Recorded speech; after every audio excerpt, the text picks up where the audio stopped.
All right. Good evening, everyone. Thank you all for coming to our Fort Macleod Election Candidate Forum. We are hosted by the Chamber of Fort Macleod, and tonight we will have the LRSD and the Fort Macleod Council forum. So a couple of housekeeping rules. Please have your phones on silent. If not, you will be automatically elected to be up here as well. So the following are the rules. We have already taken names out of a hat to know the order of the candidates as they will be speaking. There will be a 3-minute introduction. They will be given a 20-second warning, just so you know how that goes. During the questions, there will be 2 minutes to answer questions and 1 minute after for rebuttal after the question period. Any questions from the public will be timed at 90 seconds to keep it short and sweet. Don't want to rush everybody, but I also want to be home before midnight.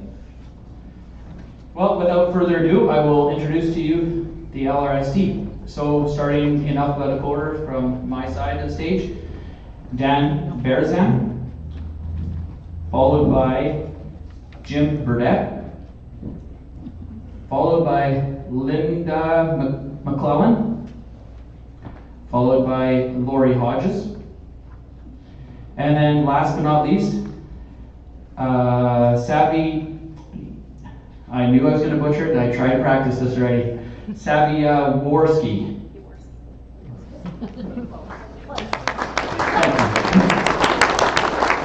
Thank you all for putting your names forward. So what we will do is we will start with the introductions. So Dan, the floor is yours.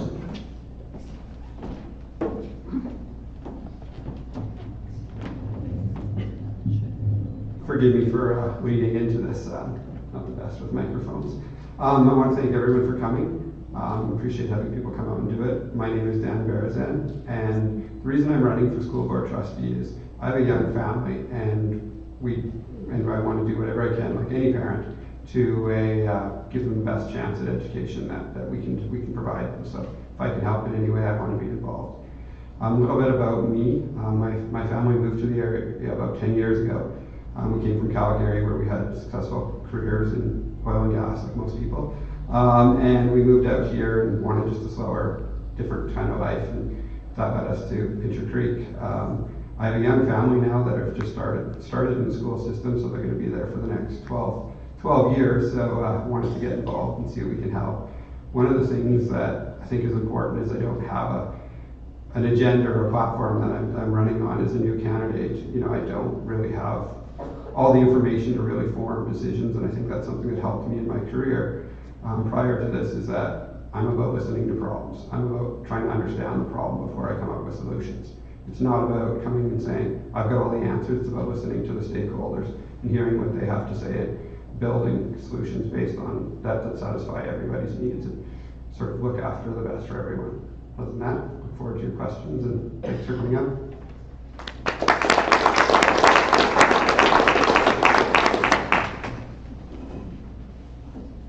Thank you, Dan. We will follow that up with Linda McClelland. Yeah, Linda. Just use our first name. Yes. Hi. I would actually like to stand up here if I could. My name is Linda McClelland. I am a teacher, so I could stand, or was a teacher, I could stand over here and talk, and everybody would probably be able to hear me. So standing in front of a microphone is definitely new for me. I came to the Pincher Creek area 25 years ago. I was a Hammond back then, which is why I have Hammond in the brackets. Some of you might know me that way through 4-H or through the local community, and also teaching. I just recently married, and it's McClelland now. All the C's and L's are in there. Thank you for coming today. I think I just wanted to give you an idea as my why. I recently retired from teaching after 18 years. In June, I started farming and ranching with my husband. We've been in the mountains working, trying to gather everything up. And my why is for the kids. I had someone tell me years ago when I was doing my practicum that kids learn from the heart and you need to connect with them. And every day I stood at the door and I talked to the kids, I listened to their stories, and it's what made it worthwhile for me. And retiring, I'm not done. I think I'm here to offer support, guidance, voice for the parents. There's lots going on right now, and I think being heard is definitely necessary. And I'm here to listen and bring that voice to the school board for you. I also went online and looked at the school division goals that they have for the last 3 years, and I'm very much aligned with them, looking at leadership, academics, inclusive education. I know there's things going on in the schools that we'd like to improve. I've been a teacher as part of that. I have kids that have gone through. I've got a bonus son that I call, he's 13, and he's going through that right now too. So I'd like to take my ideas, thoughts, listen to what you have to say, and take them to the school board, represent you the best I can, and see if we can make the classrooms a little bit better and make a difference for these kids. But I'm definitely there for them. They're what matters, and I'd like to represent you and them at the school board level. So thank you.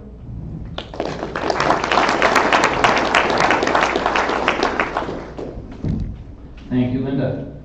All right, next, Savi Houldin-Yaworsky.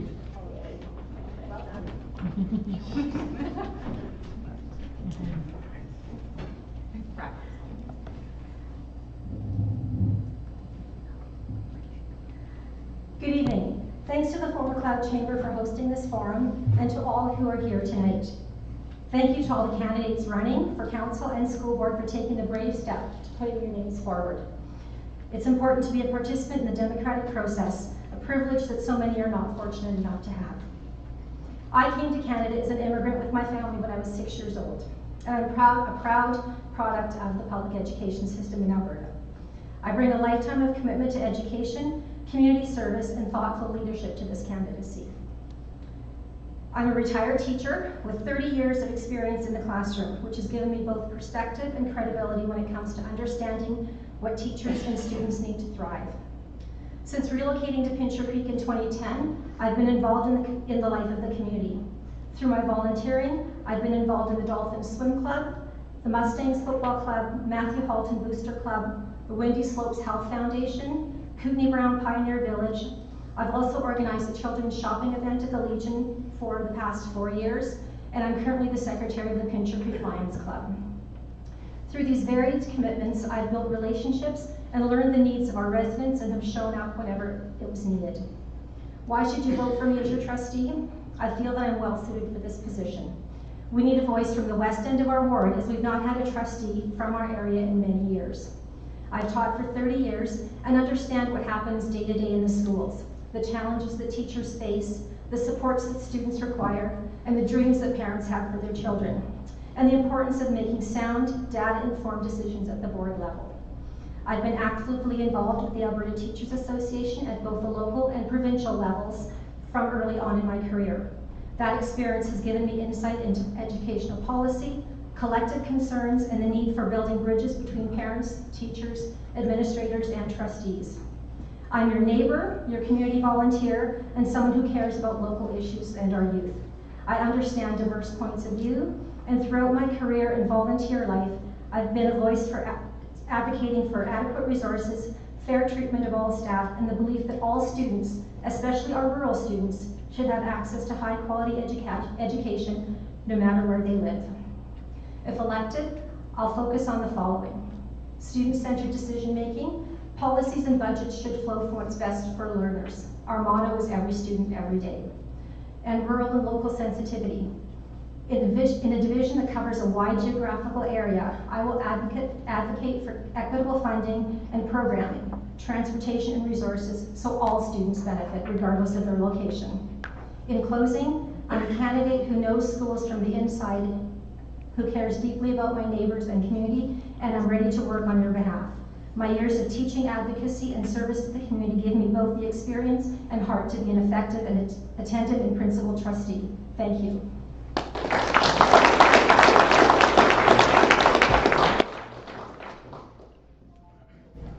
Thank you very much. Now we call on Lori Hodges up.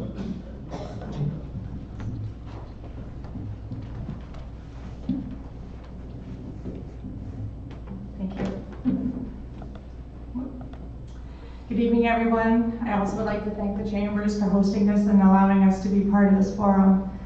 Also my fellow candidates for running too. It's really important to have a strong voice in education. I'm running for school board trustee because I believe deeply in the power and promise of public education. Every child deserves the chance to learn, grow, and reach their potential, no matter where they come from. Our schools are the heart of our communities, and it's our responsibility to make sure they're supported, strong, and focused on what matters most, our students. I believe in public education. I believe public schools need public dollars. Strong public education depends on strong public investment, and that means making sure funding goes where it belongs, into classrooms, supporting students and the people who teach and care for them every day. Investing now will only make the future brighter. I'm committed to advocating for kids, supporting our teachers and staff, and ensuring that every decision we make reflects responsible spending and long-term stability. Good governance means using our resources wisely, being transparent, and keeping students at the center of every conversation. I'm running because I believe in teamwork, parents, educators, and trustees working together for our students' success. Together we can keep our schools vibrant, inclusive, and focused on the future. Thank you, and I'd be honored to be I'd be honored to have your support. Thank you.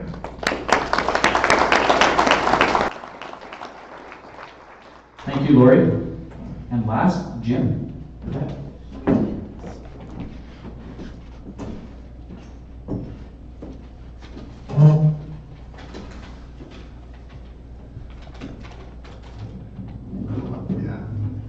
Wow, those guys are all really good speakers. Well, my first thought when I thought of coming here tonight, I'm thinking, isn't it interesting that we're standing, asking to be elected for school board in the middle of a teacher strike? And really, as a school board trustee, we can't do anything about that. And the reality of it is that teachers are our number one asset and our number one expense. And without them, teaching doesn't exist. And so the outcome of the strike is really important to us because we need them. We don't exist without them. And more importantly than that is we don't get to negotiate that contract. The government negotiates that contract. And I'm always worried that they're not going to come to us with the money that they negotiate. Anyway, that's me being worried. So I'm hoping that this government is different than the other ones we've had, and they send us everything that they negotiate so that we can do what they say. So my name is Jim Burdett. I raised 8 kids in this town, and they all went to this school. I have 11 grandkids in these schools now. I help. I'm coaching grade 7 boys basketball. Pretty fun. And I love the school. I love the town. All of it. And I told you what I can't do for you with the teachers. Now I'll tell you what I might be able to do. I like to bring a fiscal voice of responsibility to the table.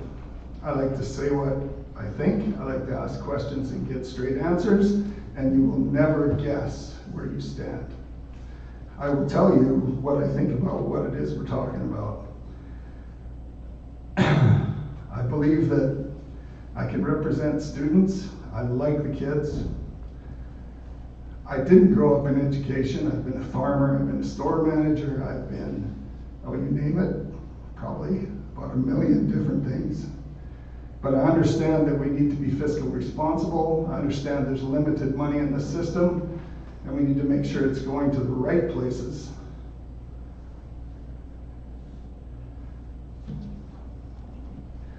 So that's what I'm doing today. I'm standing here 20 seconds, wow. So, in short, I say what I mean, I do what I say, and I'm asking for your vote for school board.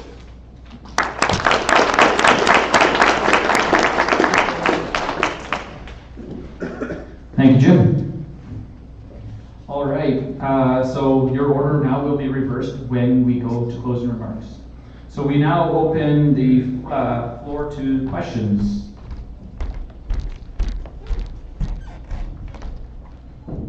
That being said, we were forwarded a few questions, so if nobody comes up, I will ask some questions.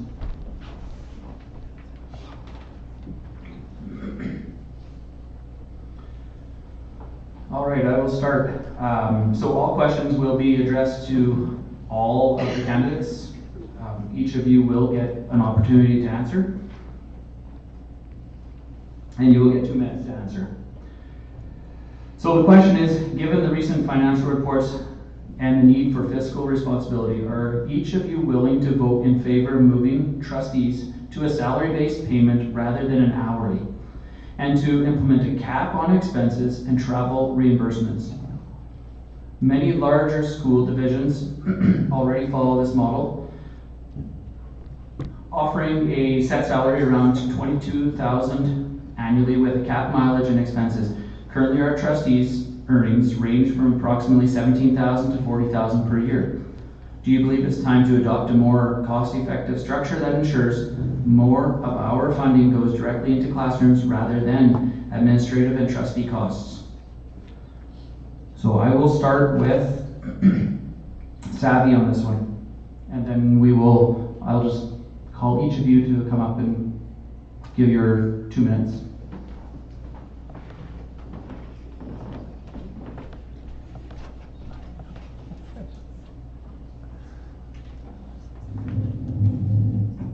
Thank you.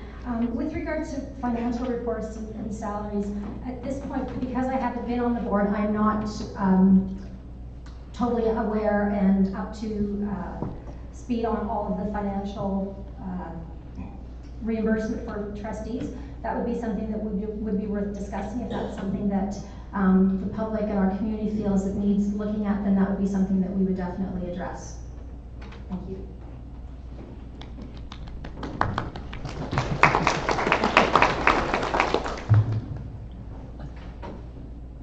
Thank you. Lori, you are next.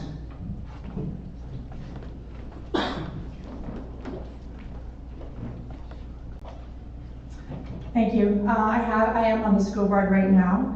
I can speak to it a little bit. We get funding from the government, and we get certain pockets of money that comes from the government.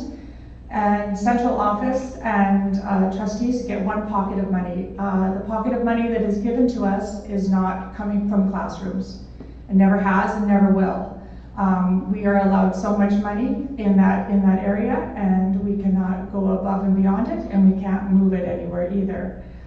But to address the salary part of it, I think that as a new board, there was a recommendation coming forward to the new board, and I think it'd be really good for the new board to have a discussion around that and be able to look at the pros and cons of what that would mean. And yeah, I think I'll just leave it at that, because right now, I think it'd be up to the new board to make that decision. And as a board of 7, as a corporate board, everybody should have a vote in that. Thank you. Jim, it's your turn. Well, 4 years ago when I was on the board, I spent 4 years talking about board remuneration. It seemed like it never ended. Anyway, basically, if you're going to be on the school board, it's basically a volunteer position with some of your expenses paid. And if you can't do it for that, then you shouldn't do it. I think that as long as we're staying within our budget and we're not taking something out of classroom, that's good. But if we can go below our budget, then we can put that money back to the classroom. So I'm totally for making sure that we're within our budget.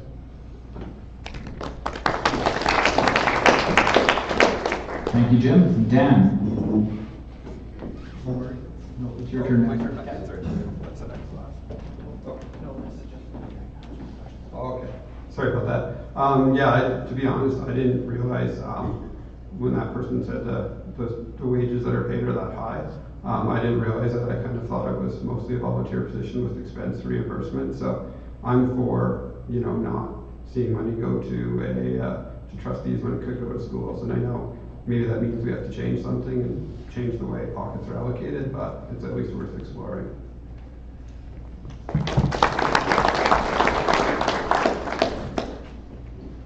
Linda?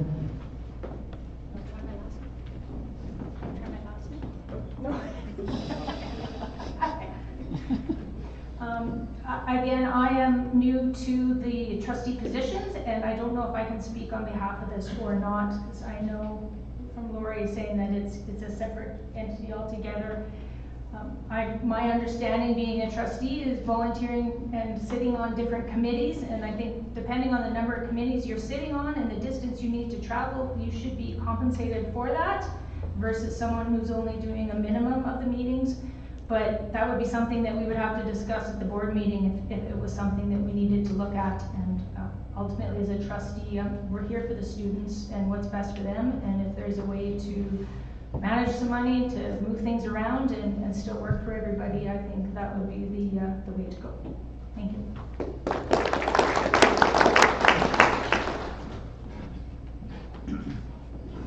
Thank you all for your answers. Is there any questions from the floor?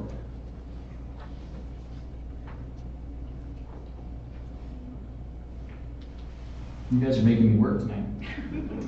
All right, I do have another question. I have a couple more. So we will do this question next. Regarding community engagement, how do each of you plan to engage parents, students, community members to understand their concerns and represent their voices?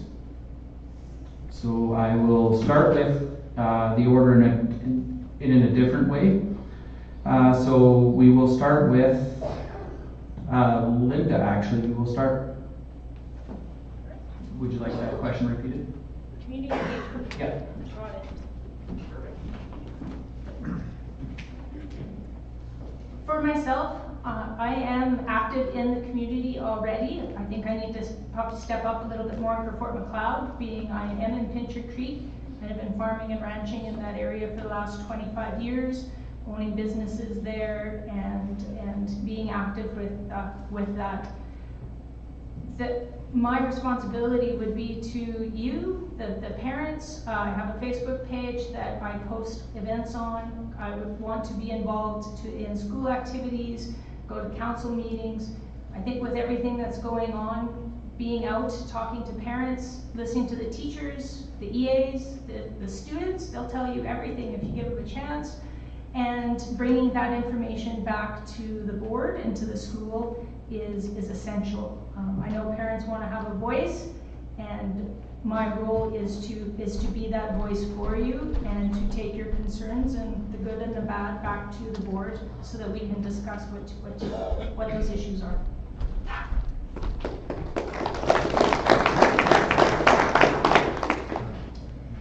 Next up, it will be Savi.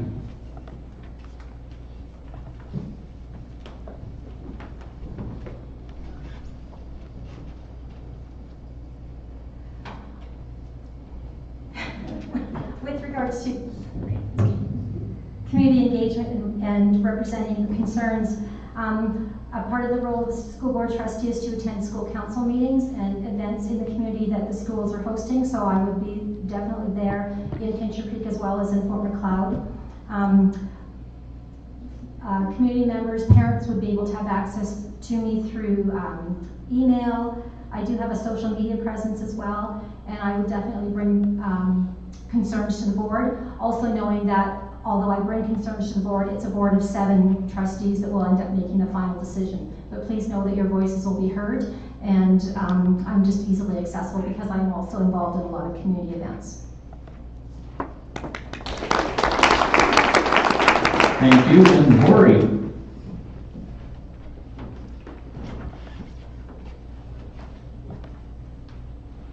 Thank you.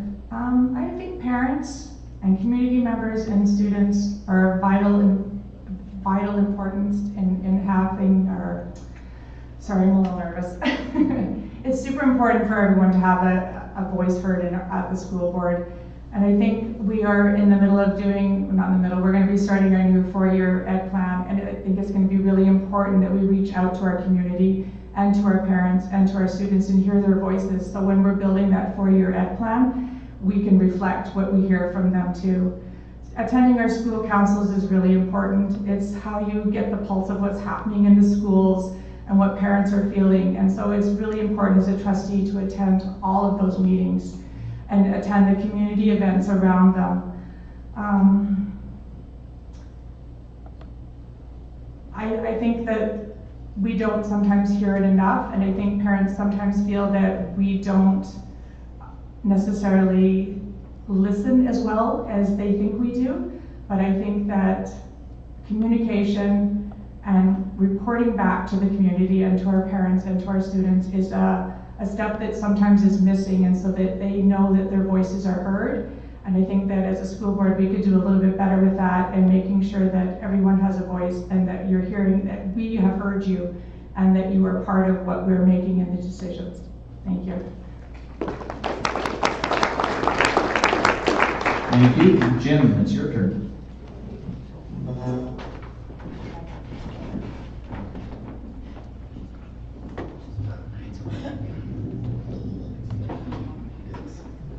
So, yes, I believe we need to consult. I think we need to know what we're doing for the people who we represent. And my door's always open. I like the school council meetings. I used to bring lots of information to them. I used to take lots of information from them. And I can guarantee that if you bring me a concern that you want brought towards the board, that it will be at the board table. Somebody's going to hear it. It's going to come up.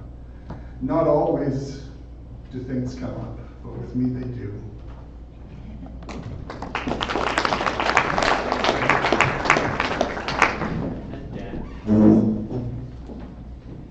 For me, I think the biggest thing is probably what I call proactive communication. Is we're not, we need to, proactive listening is what I would call it, and that we need to be out soliciting information before we start to create solutions. It goes back to the sort of my underlying belief that if you have a problem, you need to truly understand what that is before you create solutions. So by going out to people, hearing what they have to say, giving them all sorts of chances to provide feedback before you start making decisions, that's how I would handle it.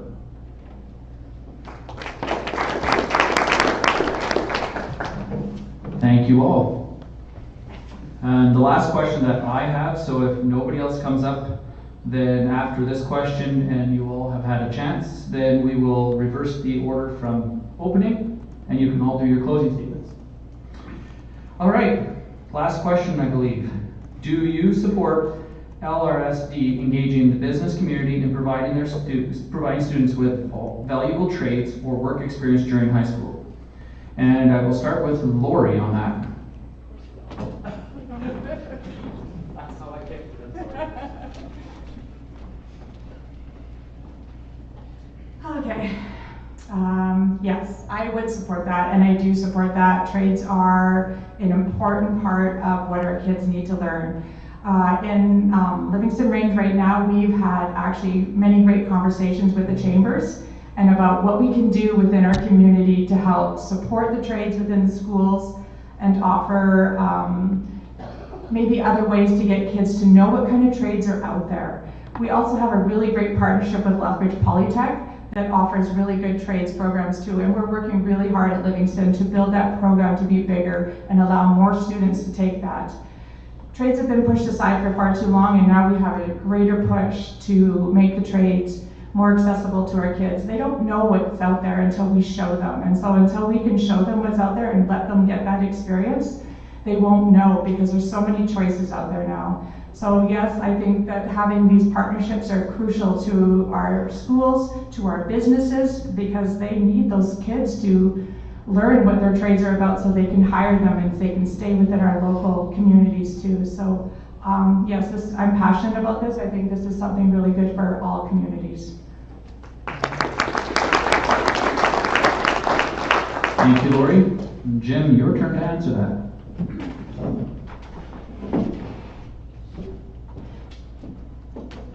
Can I just say what Lori just said?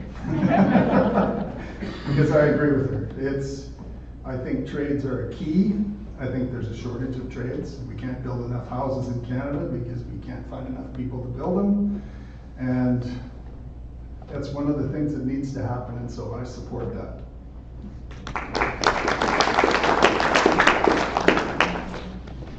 Thank you, Jim. Dan, your turn.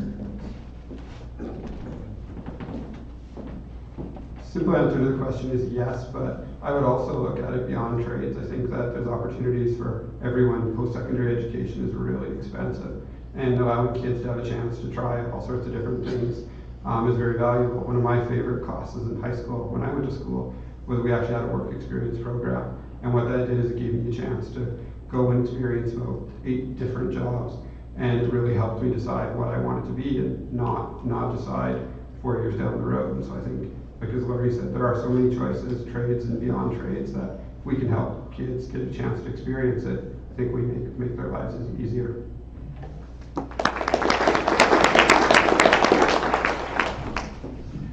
Thank you. Linda.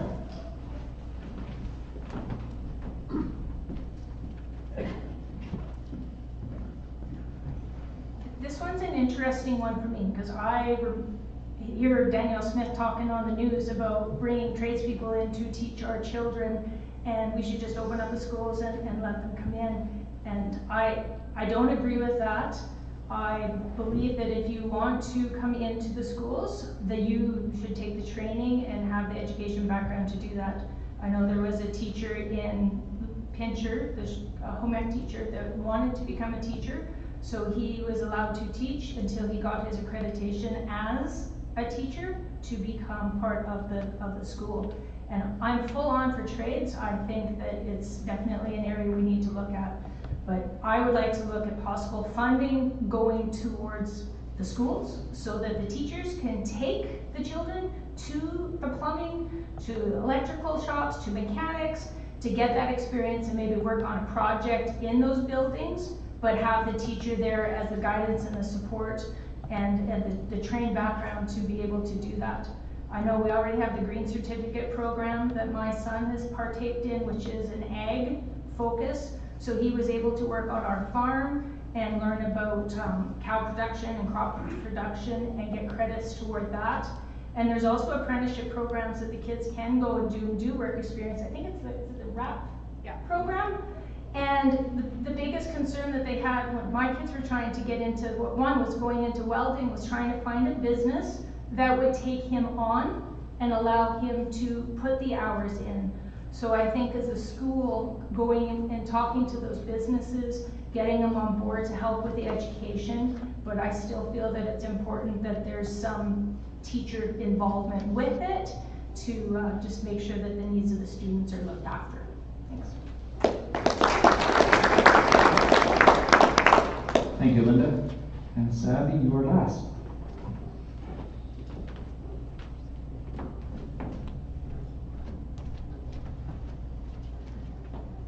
It's always hard being last with a question because everyone said what you wanted to say. I totally agree with the trades programming and working with the community. As Linda said, we do have the RAP program, and there are programs. We have the Fire Academy in Granham, and we have the Flight Academy as well. So we're looking at different ways that we can have students explore different career paths.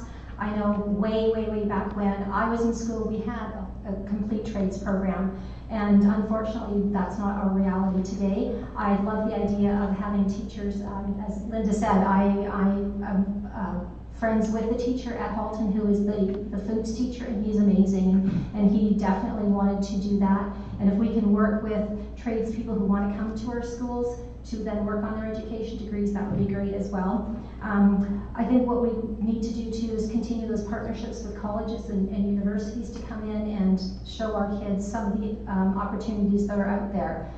At this point, there are so many different trades and opportunities that way back when we weren't even aware of. So I think the more that we can expose our kids to being rural, we have limited exposure to some things. So if we can bring colleges, different businesses that can show our kids things that are available to them, then that broadens what we're able to offer for them as well. Thank you.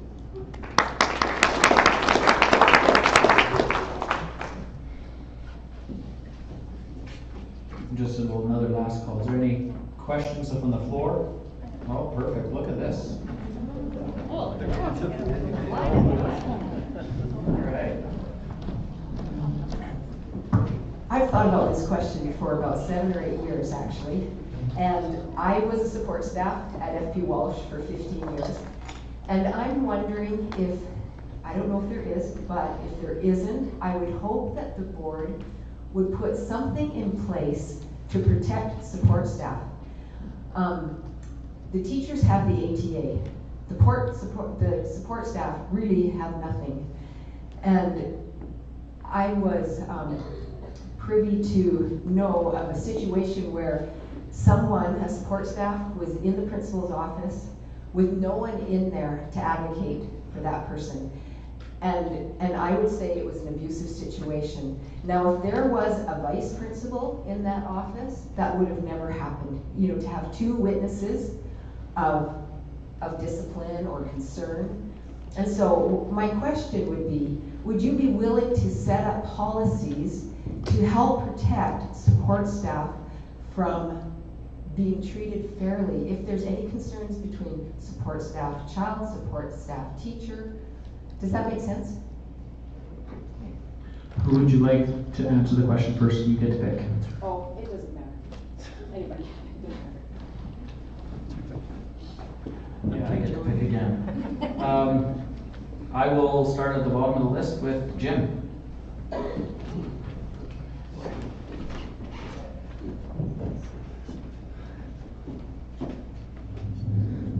Well, I think support staff are hugely important.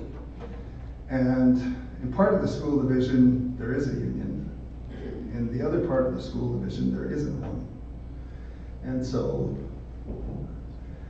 we don't go out and find unions for support staff. Support staff need to do that for themselves if that's what they want to do.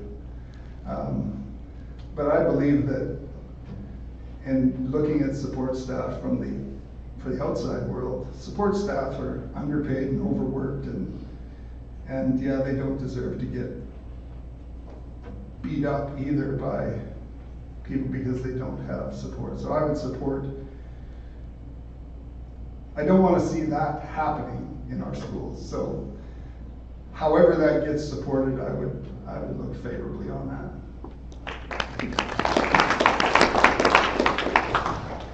Thank you, Jim. Dan, would you like to answer that? Sure.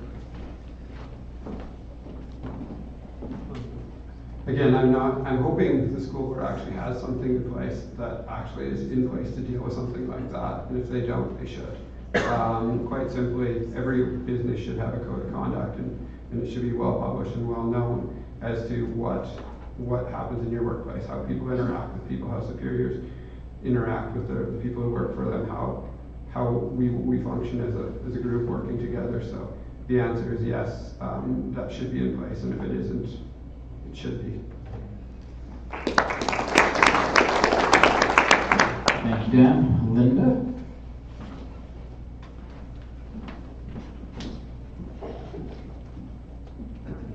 I just want to say sorry for that experience.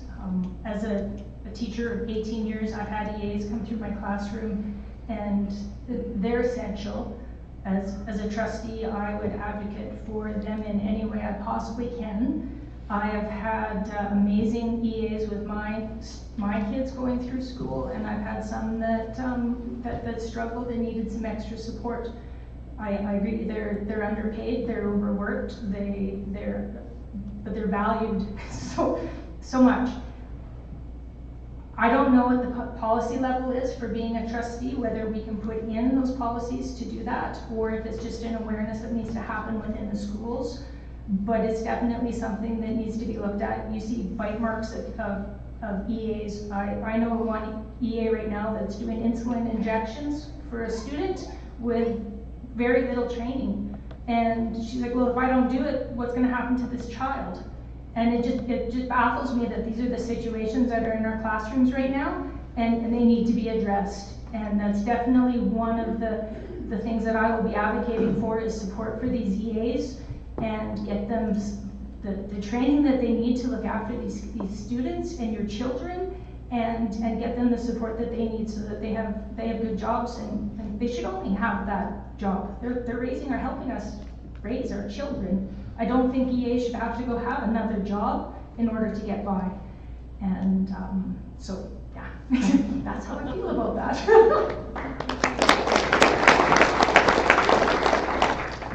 Thank you, Linda. Savi, would you like to answer this question?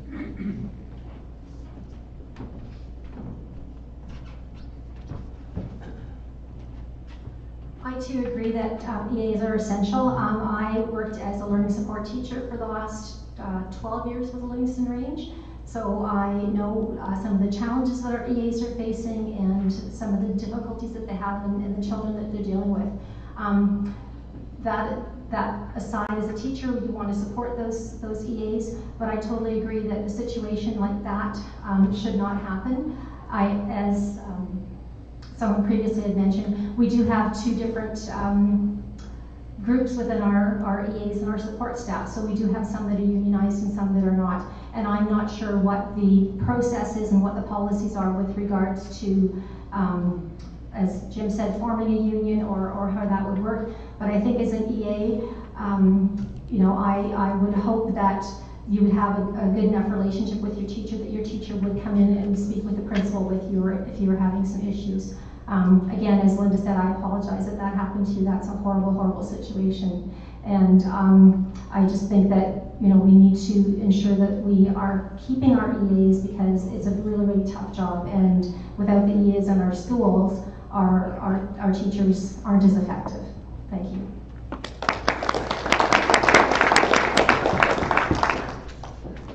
Thank you. Lori.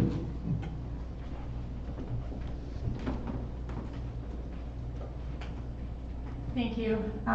We do actually have QP in our school division, where every support staff does have a choice to belong to that. We also do have an admin procedure out there where that situation will not happen again, where they meet with two admin and they can also bring a support with them, so that those types of situations don't happen again. And so, sorry that did happen, but there are actually mechanisms in place to kind of help with that now.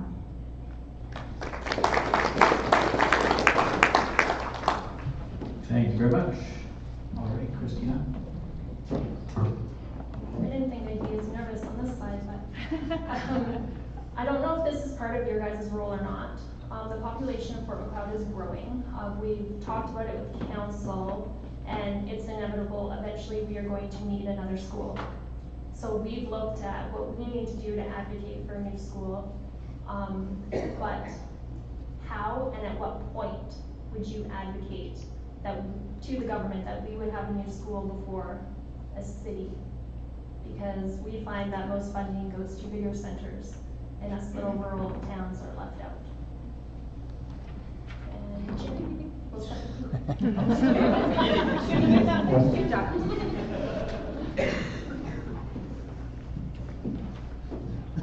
Well, so I always thought it was a bit crazy when we had to renovate our schools and we had to right size them, so we tore half of them down. And I thought that was nuts at the time, and it's proving that as rural communities grow, that was a crazy thing to do. We should have renovated the whole school and thought about something for growth. I haven't been there for 4 years, but I mean, we'll start advocating as soon as that need is there, and I think the need is close. I think you're right with that. And so I would advocate for new schools, but whether we get priority over the city, that's not up to us, right? But yeah, I'll advocate for them.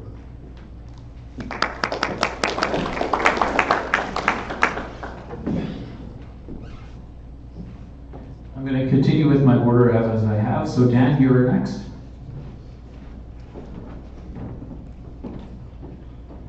To answer your question is, I think, and it's probably outside of the framework of what you're allowed to do as a trustee, but there probably does need to be a formula, and it would be nice, and I think that's what we need to do, is get back to the problem and solve and say, you know, rather than why are we fighting with this town, why are we fighting with the city? I think we have, rather than advocating for school, it's advocating for a better system, that there's some sort of mathematical formula that allows when schools, who should get schools and how it happens, rather than, you know, making it not a politician, making it political, right? Having to have cities lobby against towns, well, there should just be a set, you know, rule. But again, that's my opinion. It's probably outside of the school board purview, but there should be a formula.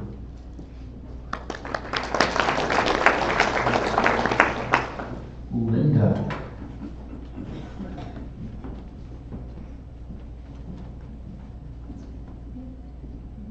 Being new to this side of the situation, I don't know about the city funding for schools versus the rural. I know that we definitely need to advocate for our rural schools. It's our community. We're there all the time, and I don't know with Danielle Smith and the privatization and how that's all going, if there are loopholes maybe that we can find to kind of get hold of some of her grants or some of her funding in a way that will help benefit the community as a whole. I think if we're going to get a rural school and actually get the money allocated to it, we need to make it a community school, or have those connections at least presented at that government level, that it is more than just a school, it is the heart of our community, and have evidence and be able to back that and support that and promote it. And I don't know at what level that happens, if they're already looking at a new school and the council starting to look at that, but that would be something that we would need to look at. And I had actually Googled, I ChatGPT'd that actually, for just looking at ways of trying to access some of the money that the government has out there that doesn't seem to be available for us in the private or the public sector right now. And that would be one thing that I would look at, is how do we access some of this additional funding that is out there. I don't think the government ECP is going to go away. So how do we access that? How do we use that to our advantage and still keep our rural schools so that we're not busing our kids elsewhere?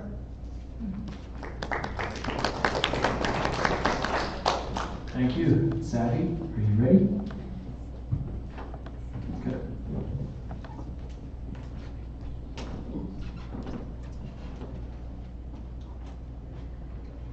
I will also agree with everyone who's already spoken. I think we do need to work together as a board to fund new schools. My understanding is that the board does have a list of capital projects that they look at and they will review. And they look at projects for each of the communities and then prioritize what they bring to the provincial government. It's a matter of continuing to advocate. We have schools in Nanton right now that are being renovated, and that was something that was sort of in process as well for a number of years. So I think we just need to continue to work with our communities to find what the needs are, and then continue to advocate with the government. Thank you. Lori.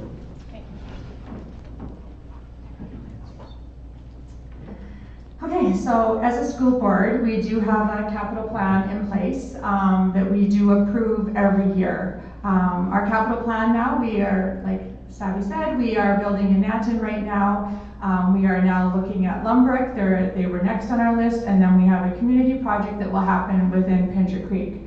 We also have hired an independent consultant to go through all of our schools and have a look and see what's happening within all our schools. So that's going to come back to the board, and we will then look at that and prioritize where we want that to land on the capital project. I would like to say though that as a school board and a town council, I think it's really important for us to communicate back and forth and understand where we can share our needs for what our student growth is, and you can share where we can build a new school. So I think it's really important for us to have that open communication going back and forth.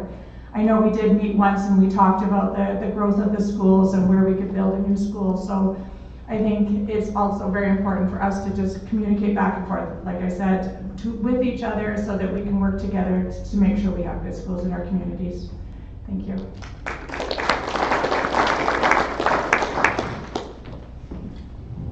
Next question. Hi friends. These nights are way funner from this side, so I agree with Christina.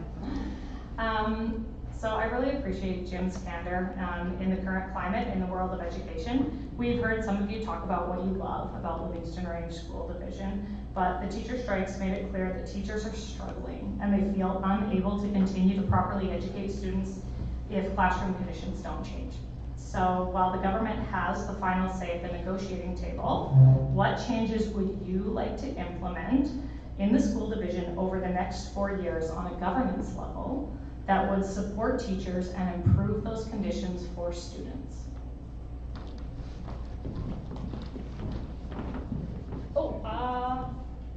Let's have. Just not Jim. No, just kidding. How about Savi? Let's not have that 4-H minutes. Yeah.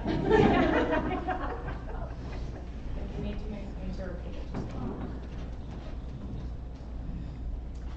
Wow, thank you, Lacey. Changes in the school division. Yeah, we are in tough times right now, and I think we always need to be looking towards the future. Improving classroom conditions. I think one of the biggest things that I found as a classroom teacher was just the need to have educational assistants in our classrooms. The classrooms are very, very diverse now. Lots of different learning needs, behavioral needs, medical needs, and we need to have support in our classrooms with EAs, specialists, people at maybe the division level, psychologists. I know that some of our kids, it takes years for them to get a psychoeducational assessment if we're looking at getting supports for them. So things like that where we can put dollars that go towards supporting the classroom. We can train, do some training with our educational assistants during PD days. We have kids with lots of complex needs, and I think sometimes we throw our EAs into a classroom and they're not trained, and they work to the best of their abilities. And I think if we can support our EAs and our teachers with those children with diverse learning needs, then that will be a really, really important part of improving our school division. Thank you.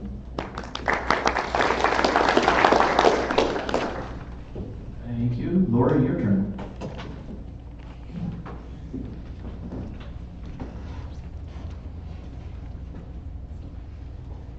Thank you for the question, Lacey. In my role as board chair, I've had an opportunity to meet with the ministers and ask questions. One of the questions that I've been able to ask the last couple board chairs meeting were, we are under, our inclusive education standards are 21 years old. And I asked the minister, I said, how do you expect teachers and school divisions to work with inclusive education standards that are 21 years old? They haven't been looked at, well, they have been looked at in 2021. There was a committee formed and they came up with recommendations, but those recommendations have never been seen.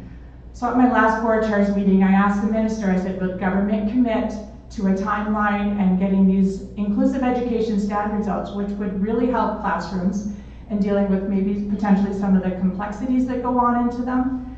And the answer I got from him was, oh, you just reminded me, I should probably go look at those 2021 recommendations. I was like, you gotta be kidding. And so this is not something that I wanna let go. These are 21 years old and don't serve any purpose to anyone. They're living in a time that doesn't even exist anymore in our schools. So we really need to hold this government accountable and keep pushing forward with them. The teachers need our support, absolutely. Our EAs, like was said before, they need some of those specialized training. There's a lot of things that we can still advocate for the government for, and those inclusive education standards for me are on the top of my list, because he needs to be held accountable and finish up with those. Thank you, Anthony.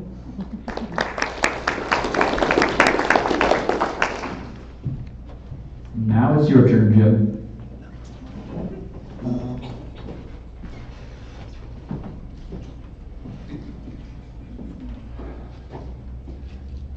Well, yeah, you said it well. Yeah, I know what you mean about being second or third. You've already said what you want to say. But I believe we need to pay attention to the plight of our teachers. And, even if I'm a bit of a skeptic even if we get the 3,000 teachers that the government's promised for new teachers and everything else, we're only going to get 3 in our school division. The rest of the province is huge. We're just little. And so it's stuff that we have to come up with ways that we in rural Alberta can make those classrooms better, because the way that they're going to make them better in the city is totally different than the way that we're going to make them better here. And so that's where we need to talk to teachers. We need to be on good standing with our teachers so that we can trust each other and get that sorted.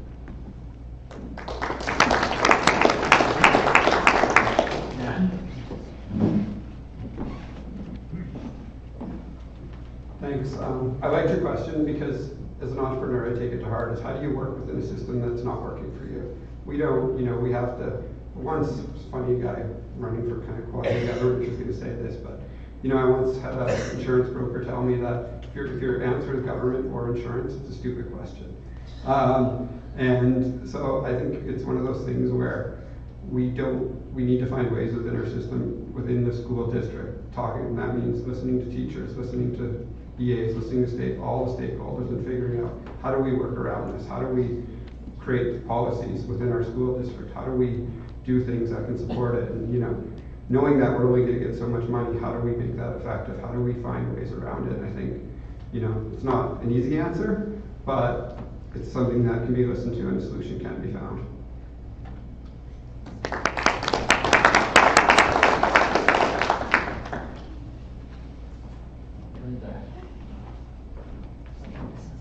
Again, I had my 4 minutes of 4-H to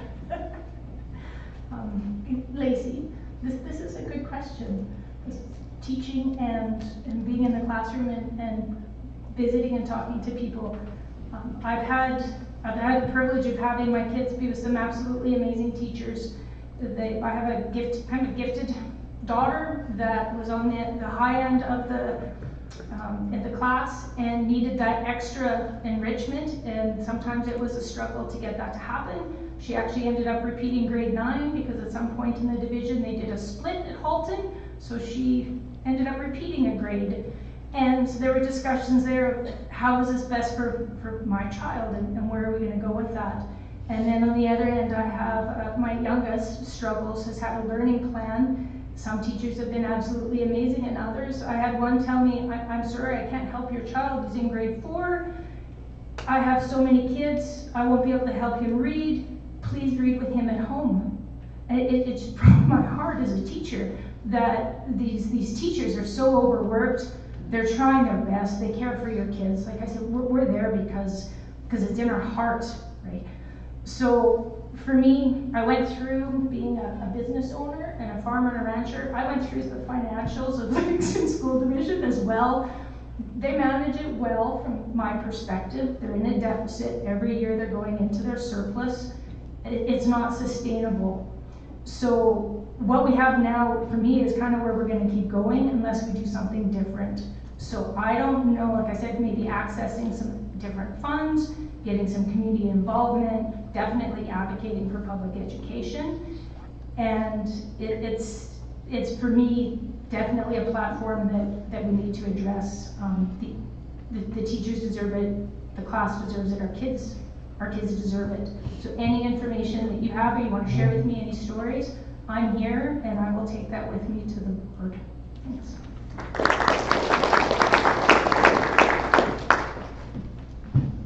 There was one more question. Okay, that will be the last question from the floor because we are running out of time and then the council members will get a chance.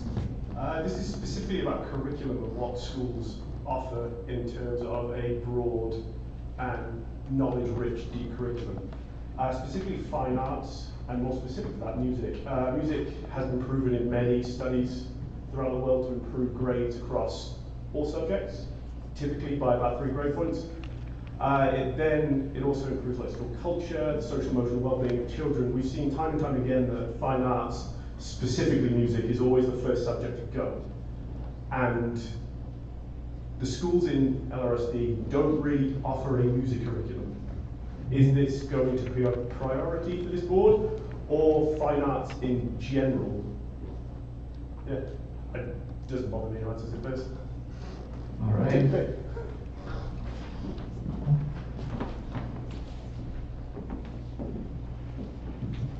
Lori, why don't you start?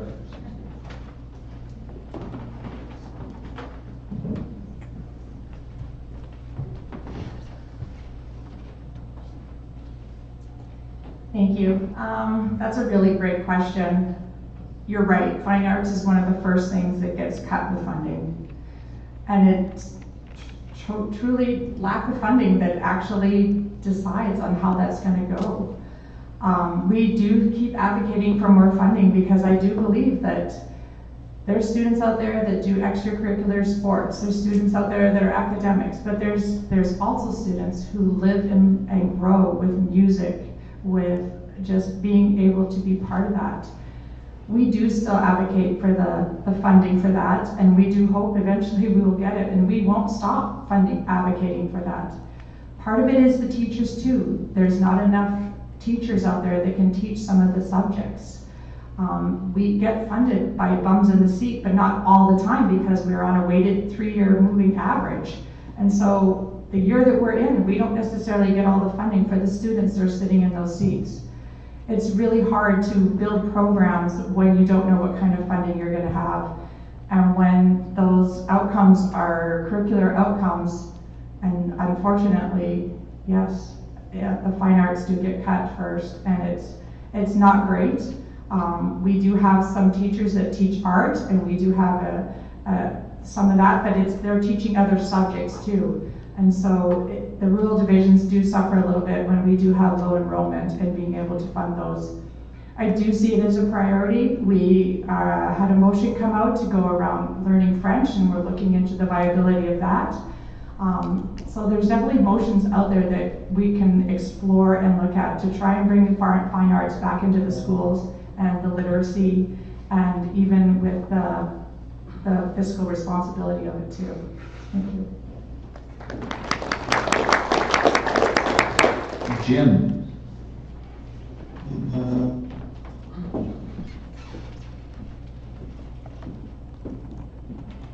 Yeah, I hate that 3-year moving average thing.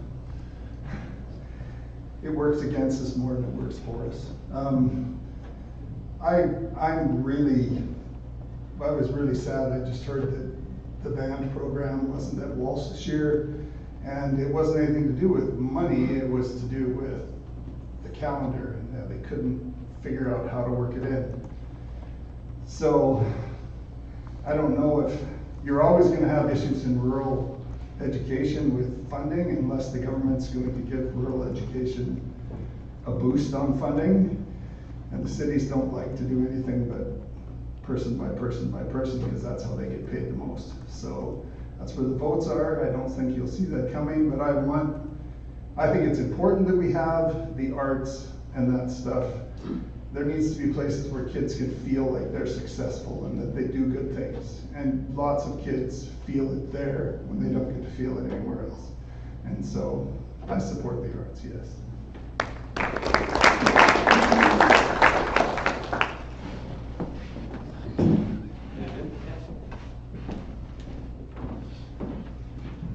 I think this is a really interesting opportunity because, well, the easy answer is to say, yes, we should get more money from government, and we should. But let's get creative. Let's figure out a way to incorporate those programs with it. I'm going to take an assumption here that you're probably a musician or an artist yourself. I'm a music teacher that doesn't teach music because the funding isn't there. Okay. Well, would you be willing to do it outside? Would you be willing to volunteer if there was a way to do it? I do a lot outside school.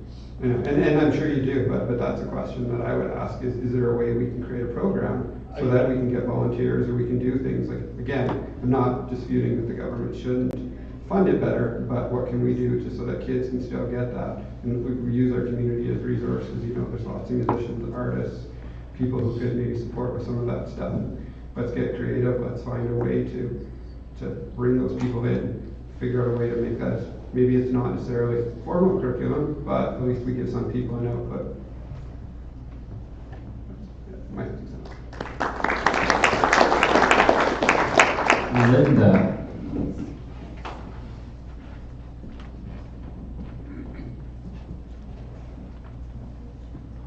Thank you for the question. I know rural, a lot of the music goes. I'm not going to ask you to do more volunteering over and above the teaching that you're already doing. Thank you very much. It's not an easy answer. We can say, yeah, we need to have more.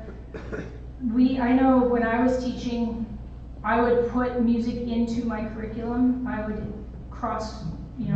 do the cross curriculum and get the music into that. It's a huge part of the development of the brain.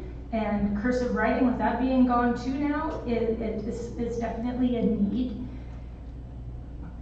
To say that we just need more money I know that doesn't help. One thing I was considering as I was jotting down my notes was maybe looking at the virtual school, and I know it's not a perfect fit, but having possibly even like an AI or artificial intelligence, or using the technology that we have right now to make that a possibility in the rural schools. But I know the reading, writing, arithmetic were overcrowded, and yeah, I'm a math science teacher. I taught French one year.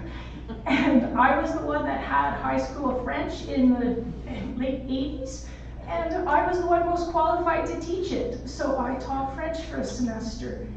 It's not ideal, it's where we're at. It definitely is needed, and those are kind of the options that I brainstormed at the minutes. Get your teachers to integrate it into their classrooms, or go to that virtual realm, possibly even AI, which is a whole new area to look at for how we can develop some things in our rural schools. Thanks.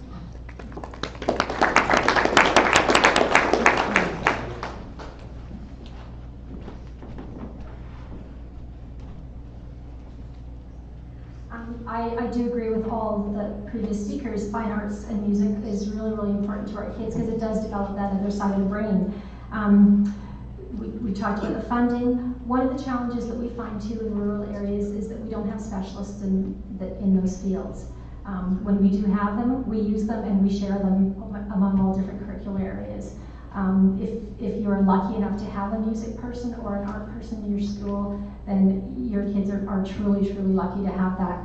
As Linda said, when I taught grade 1, I bought all kinds of art books to teach different art techniques. It wasn't the best, wasn't the ideal for my students, but I felt like I was still giving them some of that opportunity.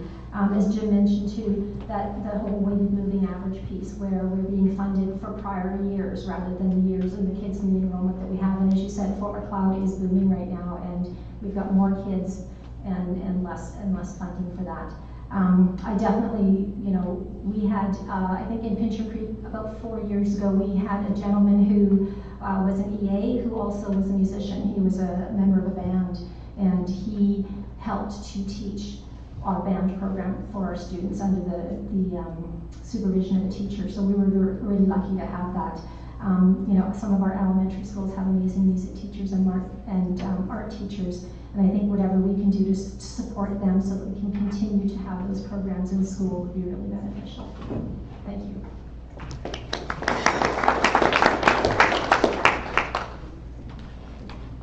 Well, thank you all for your questions, and thank each one of you for your answers. Now we will go to the closing remarks. You each will have 1 minute for closing remarks. I know it might have been something different, but we're running out of time, and Aaron wants to go to bed. He's been watching this clock a lot. So we will start in reverse order from opening, so that we'll start with Jim.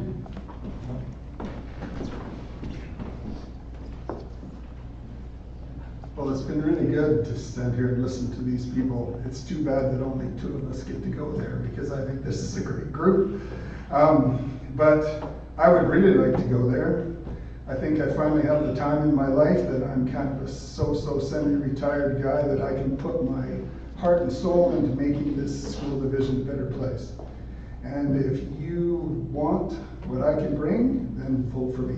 Thank you. Lori.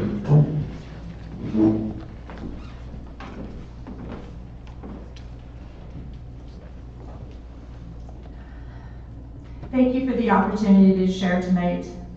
As a trustee, I've seen firsthand how strong public education shapes communities and futures. I bring both experience and passion to this role.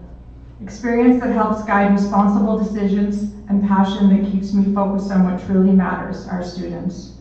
Over the past term, as a board, we've worked hard to strengthen our division, including the successful hiring of a new superintendent who shares our commitment to student, staff, and public education. It's an exciting time to move forward with strong leadership and a clear vision.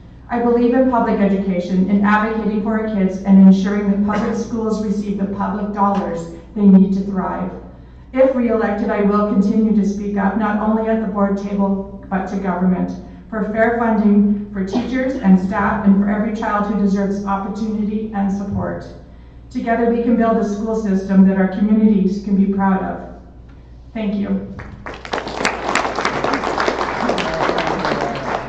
Savi.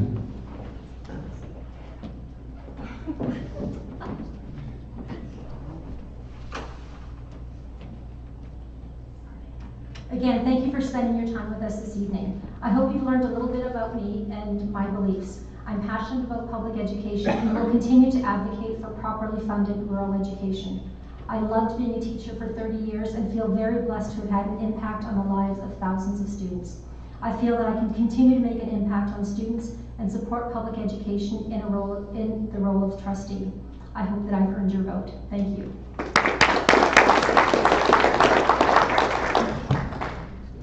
Linda, it's your turn.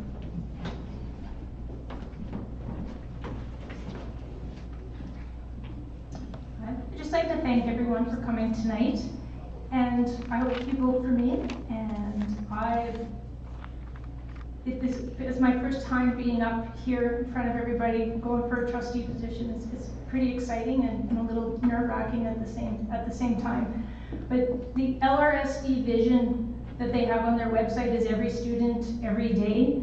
And in my teaching career, I have lived with that. When I walk into the classroom, you need to spend the time with those students. And as a trustee, I want to listen to what your parents have to say. I'll be here after the meeting. You can find me on Facebook. I want to be your voice. I want to make the classroom better at the end of the 4 years. I want you to say, you know what, Linda, she stood by exactly what she said she was going to do, and she made our classrooms better. And that's why I'm here, and please vote for me.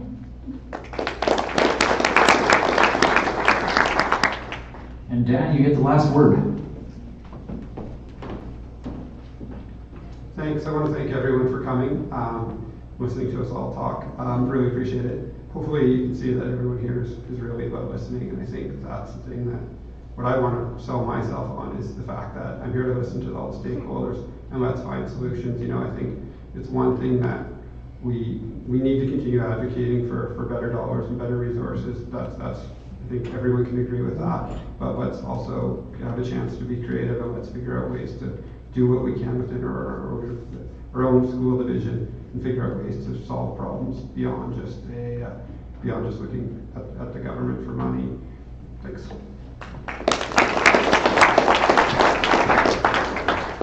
Well, thank you all for spending time with us. We will now take a 2-minute break while we swap candidates.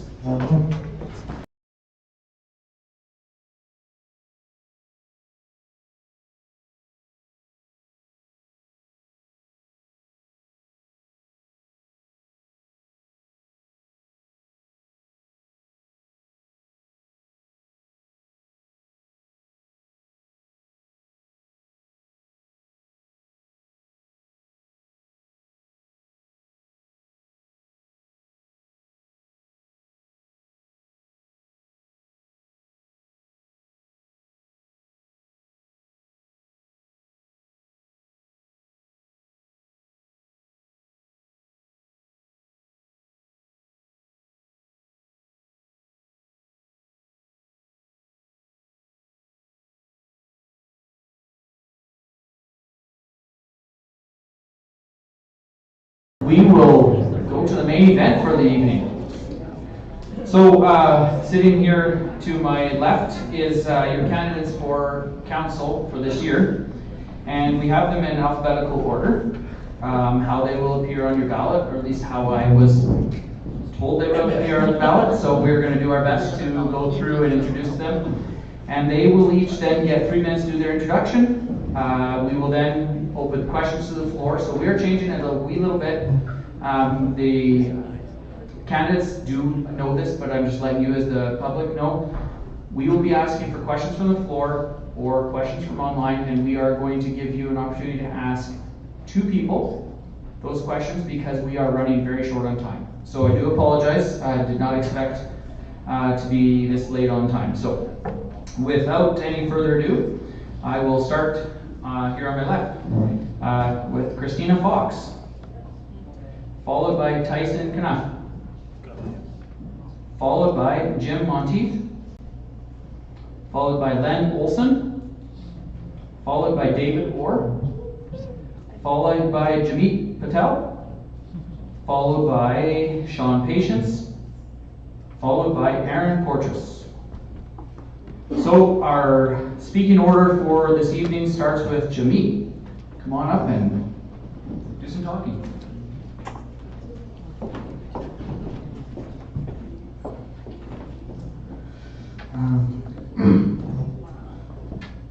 Good evening, fellow candidates. Thank you for being here, all of you and people watching online. My name is Jeemeet Patel. I'm asking for your vote to continue to serve as your town councillor for upcoming election. I've been living in Fort Macleod for 11 years now with my wife and 2 kids. My son is 6 and my daughter is 2. He's in grade 1. I hope that he's in school. He got injured yesterday and I had to take him to the emergency. Sorry. I was first elected last year in a by-election. Since then, I have gained real experience on how the town works and how to make progress towards a fast-growing town. Thank you. I'm looking forward to your questions. Thank you, Jeemeet. We will ask Aaron to come up as our second one.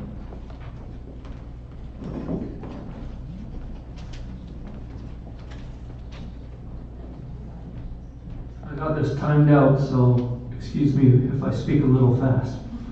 Ready? Good evening, fellow citizens. First off, many thank yous. First to the Chamber of Commerce for hosting the forum tonight. A big thank you also to Councillor Henniger and Councillor Wolstenholme for your years of service, and in Gord's case, your many, many, many years of service. You've both left some big shoes to fill, and you will be missed. I'd also like to thank Mayor Fader and the rest of our former council, as well as CAO Burdett and his remarkable staff, and all their team members for the incredible work that they do. You've all made my time on council such a wonderful experience. It was truly a pleasure serving with all of you. And to all the candidates here today, thank you for running. I think no matter what, the town will be in very good and capable hands going forward. My name is Poytress. I'm a husband to my amazing wife Lacey and father to 4 incredible children. Professionally, I've been working as a chiropractor here in town for almost 14 years now. And over the past 3 years, I've had the great honor of serving as one of your town councillors. When I first decided to run for council, I chalked it up to a midlife crisis. You know, some people get a sports car or a tattoo, and I decided to get into politics. Well, I'm still midlife, and I must still be in crisis because I'm back from war. But honestly, I felt like it was time for me to give back to the community. And I was also curious as to how the town functioned and how municipal government works. So what better way to learn than to get involved? And what a learning experience it has been. At our last council meeting, the town gave us a term in review presentation, which highlighted many of the events and accomplishments over the past 4 years. These included the construction of new outdoor facilities, including the Puppy Love Dog Park, the new skate park, paving and construction of new pathways, and the announcement of the Sesquicentennial Park. We also had our 150th anniversary celebration, which so many people put a lot of work into making it an amazing celebration for our town. That event also helped reintroduce the Midnight Days Rodeo. So shout out to the Egg Society for their great work organizing that event. Some major infrastructure projects, including the Macleod Landing subdivision, the continued expansion of the industrial parklands, and the announcement of the Stage 1A highway project. Another big project was the much needed renovation at the Empress Theatre, which is looking amazing, I've heard. Shout out to the Empress Theatre Board. This is just a taste, but there are so many good and positive things happening in Fort Macleod. And the one thing that is very evident is that none of it would be possible without the incredible support of the people and businesses in this town, who volunteer and give so generously of their time and energy and resources to make things happen. You are what make Fort Macleod a great place to live, and we can never say it enough. Thank you. I've been very proud and very humbled to be able to serve as a town councillor.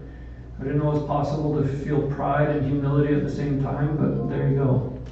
I'm excited for what the future holds for Fort Macleod and hope to be a part of helping shape that future over the next 4 years. Thank you. I think you just bought an extra 2 seconds. All right, Tyson, your turn.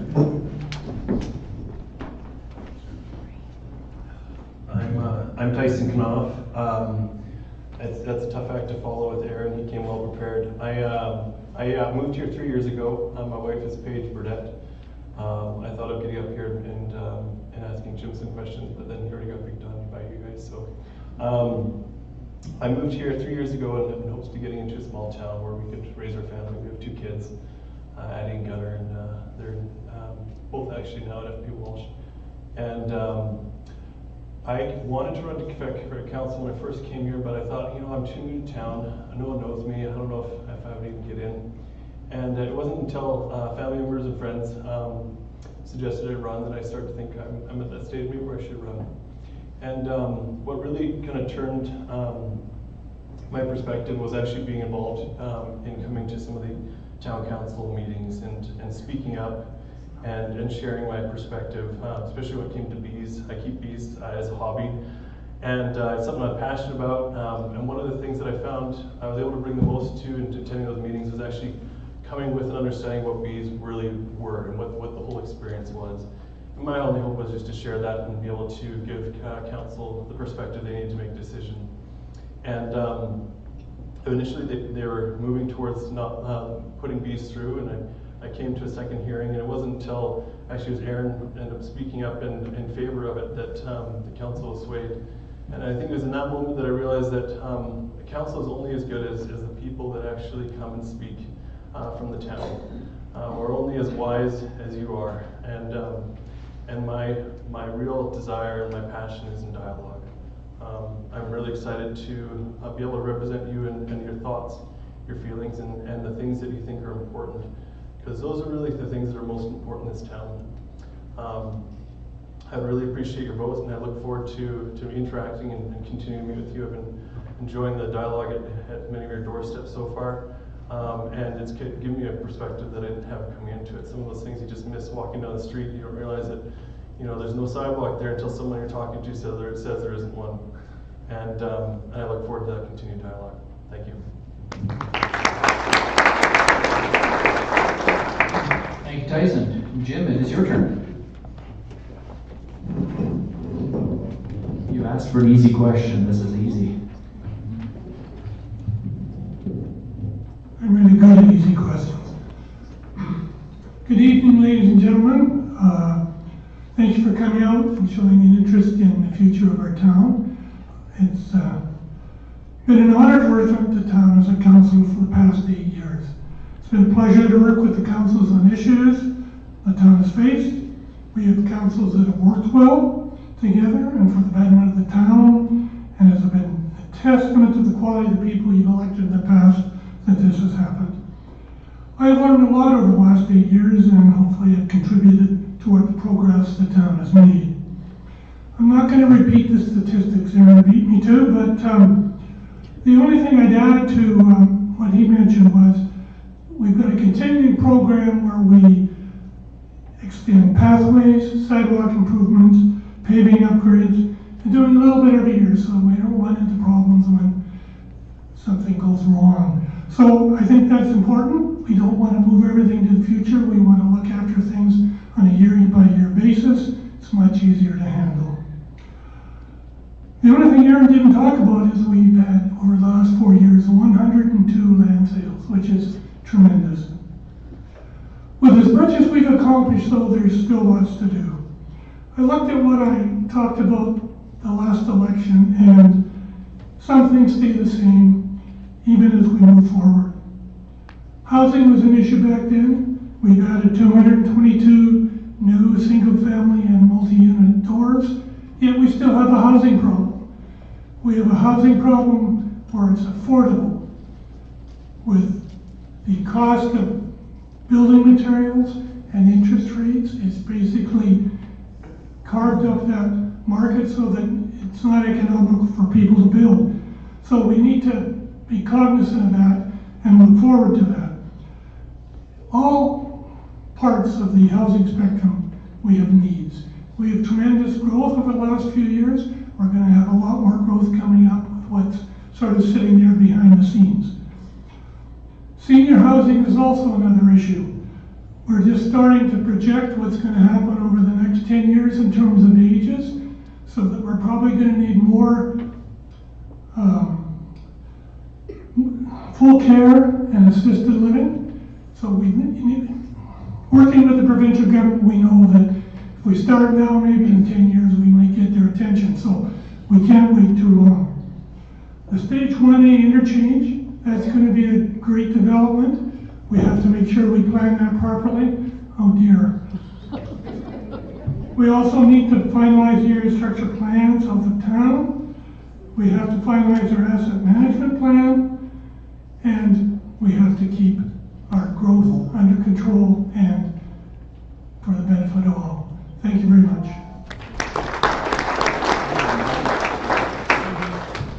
Thank you, Jim. David, it is your turn.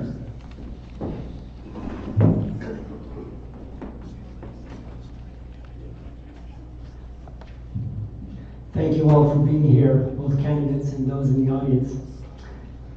3 minutes is short, so hang on for Nicole's notes version of David Oren, candidate for council. For those who don't know me, I'm a farm boy, 7 siblings, 5 of us called Fort Macleod home. Both Noni and I and all 5 of our kids graduated from FP Walsh. 2 of the kids and their families now reside in Fort Macleod. Our roots are deep in this town. I come with an economics and law degree, experience as a lawyer, and 30 years of teaching business courses at Lethbridge Polytechnic. I served on town council in the 2017-2021 term. Town council is a decision-making body. What do I bring to that? I always try to do my homework. My attention to detail compels me to come to council chambers prepared to reason together to try to find the best decision in the issue. I welcome and seek input from all sources, fellow council members, community members, experts, any source of information that might shed light on a decision. I especially welcome input from those whose perspective is different than mine. I try to identify and give reasons for my decision. Failure to do this is a failure of transparency. Being a councillor is a public office. I come to council meetings prepared to talk, to engage, and to share that reasoning as appropriate. I'm not afraid to tackle challenging decisions. A leave it for the next guy is not my approach. I bring a lifetime of experience, my insights as a lawyer, a business educator, and having lived and worked in many collaborative environments helps in contributing to a high-functioning council. By way of example of these approaches, I refer to the decision we faced as a town council in 2017, whether to accept the offer by Fortis to buy the town's electrical distribution system. Noni can confirm that I spent days and days at my home office over many weeks, poring over the details and arguments relating to this decision. I sought and welcomed input from every source and considered this with great diligence. Some of you may recall the very detailed and lengthy reasoning for selling, which I read at the council meeting on the day of the vote. It was a challenging decision with long-lasting consequences that needed to be made, and we did not shirk our responsibility. There were situations where tensions were high, and we managed that reality relying upon our interpersonal skills developed over a lifetime of experience. How satisfied I am to see the outcome of that decision be of significant benefit to our town. In my closing remarks, 20 seconds, I got all the time in the world, I'll touch briefly on management of town finances, the pressing issue of affordability, the importance of our business community, and my approach to social issues. Thank you, and again, thank you very much for being here.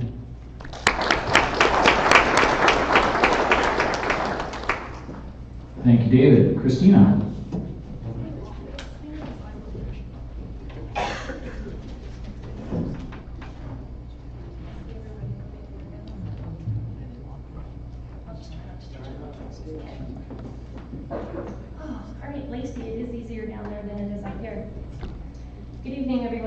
I want to thank you all for coming tonight. I also want to thank the Chamber for hosting the forum tonight. But most importantly, I want to thank my family. If it wasn't for your support in allowing me to put my name down again, I wouldn't be standing here tonight. I know the past few years haven't really been easy on us, as my daughter's sitting back there shaking her head. For those of you who don't know me, my name is Christina Fox. I grew up on a farm just south of Fort Macleod. I'm a busy mom of 3 even busier kids. I own and operate a janitorial business, and last year my husband and I took the leap and bought Bumper to Bumper here in Fort Macleod. I serve on several boards, I think about 9, and I have had the honor of serving on council for the past 3 years. It's hard to believe it's been 3 years. In some ways it feels like just yesterday I was stepping into this role, full of hopes, plans, and promises. When I look around at how far we've come, I realize how much change can happen in such a short time. These past 3 years have gone by in a flash, but not without purpose. Together we faced challenges, celebrated milestones. Hopefully you were all able to enjoy the 150th last summer. And we've taken some real steps forward. Our town is thriving. New families are moving in, businesses are expanding, new businesses are planting roots. Community programs are growing, parks are busier, and our downtown feels more alive. We've embraced new ideas while holding on to what makes this town special. We've invested in infrastructure. We do hear you. We don't have enough funds to go around. We've supported local initiatives and worked to make this a community where people feel proud to live and raise a family. But of course, growth brings its challenges and opportunities. As we look ahead, we have a responsibility to make sure the progress we're making is sustainable, thoughtful, and inclusive. That our young people see a future here and our seniors feel supported. That we continue to build not just buildings and roads, but a community that feels connected, safe, and strong. I'm proud of what we've accomplished, and I'm even more excited about what's ahead. That's why I'm standing here tonight, not as a politician, but as a neighbor, to ask for your support once again, to continue the work we've started, and to keep pushing forward together. Thank you.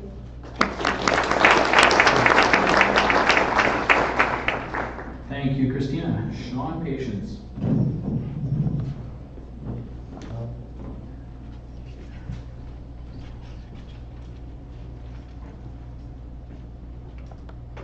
Good evening, ladies and gentlemen, fellow candidates.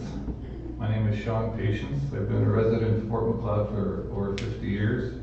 My wife Jean is hiding in the audience.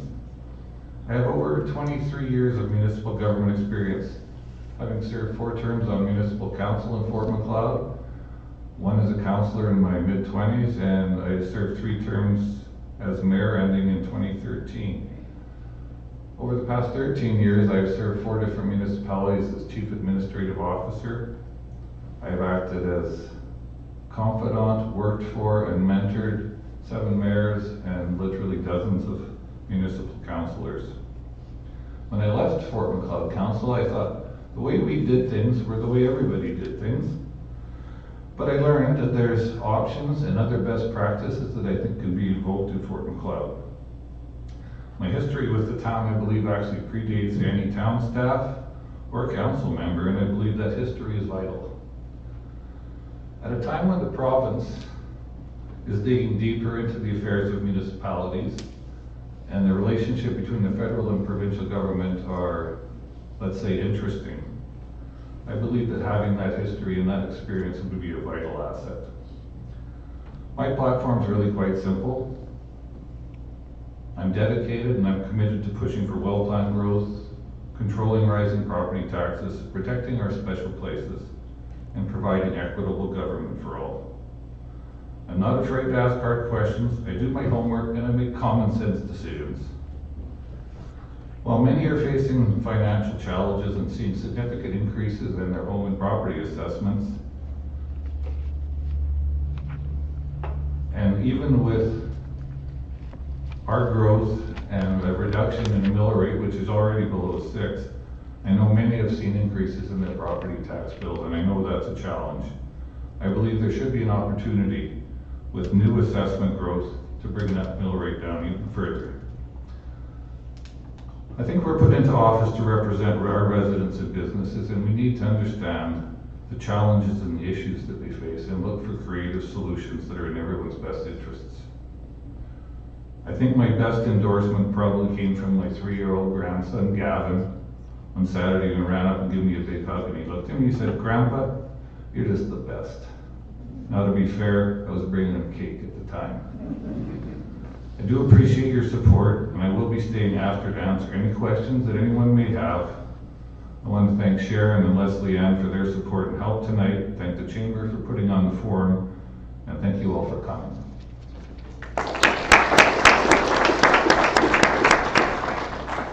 Thank you, Shawn. Last but not least, Len.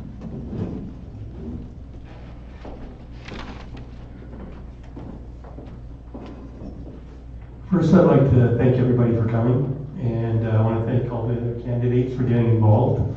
I'm up here with some lot of experience. A bit about me. My name is Len Olson. I've lived in Fort Macleod now for 4 years. I live here with my amazing wife Noreen and my grandson Gage. And one of the things about me is a lot of people say, "Who's Len? Where did he come from?" I thought maybe I saw him at Independent. I'm not sure. But let me tell you a bit about myself. The things that I'm passionate about in Fort Macleod are, for people who don't know, I am the president of the Legion here in town.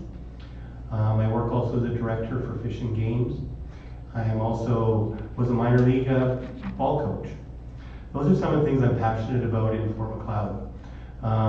Being part of the community is probably one of the greatest joys I've had since I've been here. In the 4 years, it's about getting to know new people and getting new experiences. A bit about my background.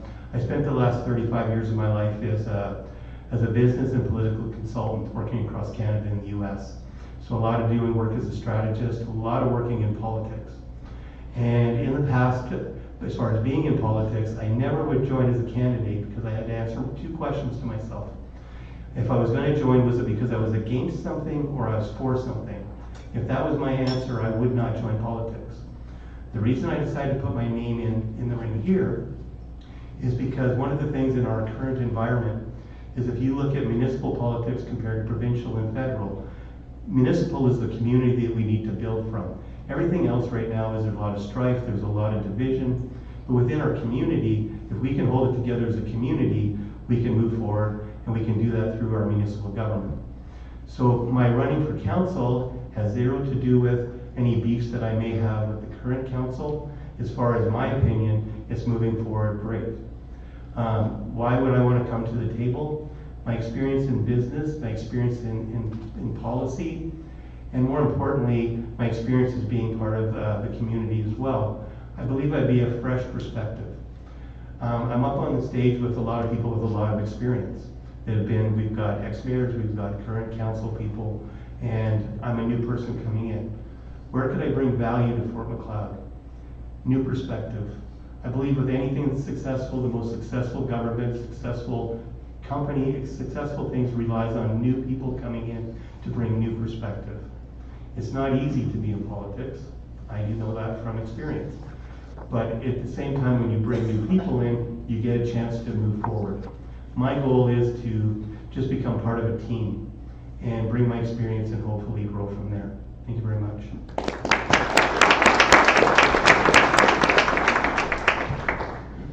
Thank you very much, Len. All right, we will go to questions from the floor. Are there any questions from the floor? And if you do have a question, please state your name and pick 2 candidates you'd like to ask the question to. This is going to be over quick and easy. All right, I will ask 2 questions that were presented to us. Okay. It says it's questions for all candidates, so great, I get to pick. So the city of Colwood in British Columbia is recruiting doctors to be municipal employees, not independent practitioners, in a city-owned clinic. The municipality aims to be attractive to these family doctors by offering benefits like vacation, paid vacation, medical benefits, and pensions. While doctors are city employees, the program is funded by the Minister of Health through a longitudinal family physician payment program. What are your thoughts about this strategy? Do you think that this or similar strategies would work in Fort Macleod? We're going to pull a name out of the hat because I am not going to be responsible.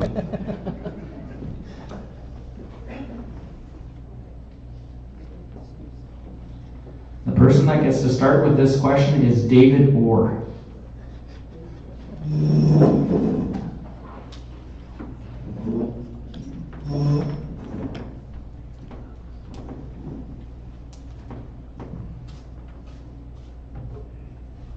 Don't know if the person who asked that question is in the audience. If you did, thanks. It's interesting, the question itself and the actions of this particular municipality to try to address the underfunding of our public health care is really an issue. Of course, we here in town, we've gone through many iterations of the health care that's provided in our town. I recall valiant efforts to try to keep our hospital open as a full-fledged hospital. I don't know where we're at here and whether that would be a step that would be needed. I know we are served by a number of good doctors here, and I'm very grateful for that they have sunk in roots here in Fort Macleod. But the bigger question is, will our community and other like communities continue to have access to good health care? And all I can say at this point is I recognize that to being a critical part of a community, and as those issues arise on council, I would be very much in favor of advocating for an excellent health provision in our town. Thank you.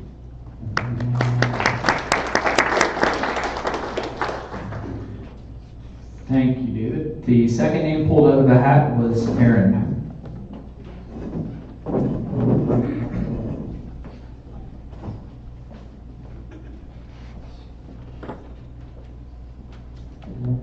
Thank you.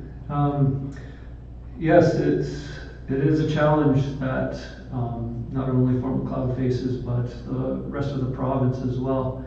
At a AB Munis convention we went to, that was one of the breakout sessions, was what can we do as small rural communities to attract doctors and to retain them. That's been a challenge for us over the years.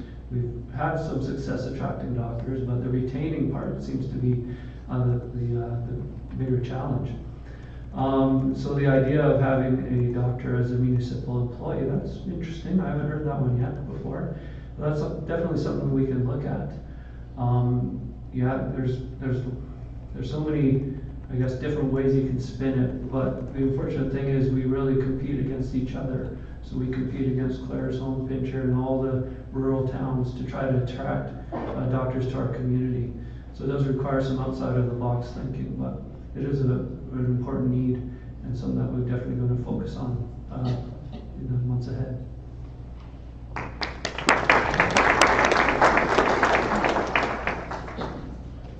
Thank you, Aaron. Any other questions from the floor?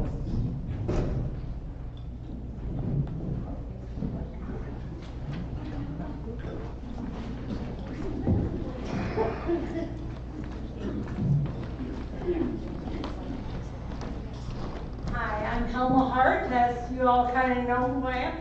I have one question for the two new people who have never been on council before. What would you like to see changed? Let me read my notes here. What would you, as not been on the council before, like to see changed in this town? So that's Len and Tyson.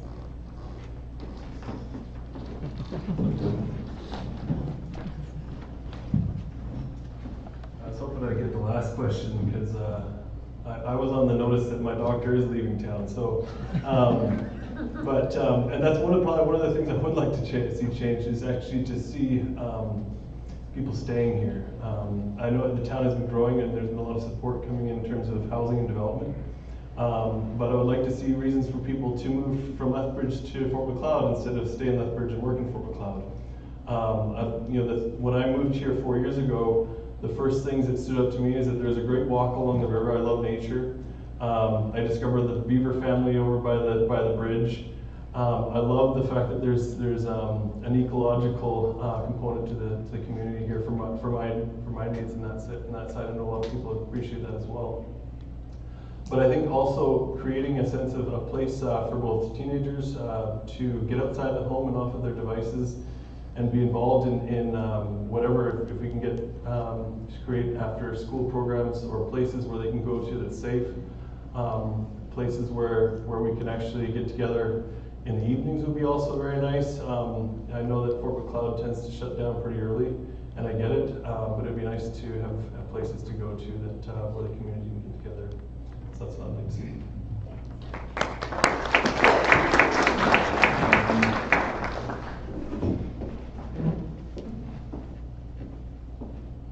I think for myself, being here, when I came as a new person to Fort Macleod, one of the things that I noticed is I asked one question. I said, how is it for growth? I'm a growth-oriented person as far as expansion. And it was explained to me that we want to keep our core. It's historic. I didn't know a lot at that time about how Fort Macleod worked. And I come from the big cities, as my wife would say. I look at high-rises. She looked at mountains her whole life, so it was a lot different.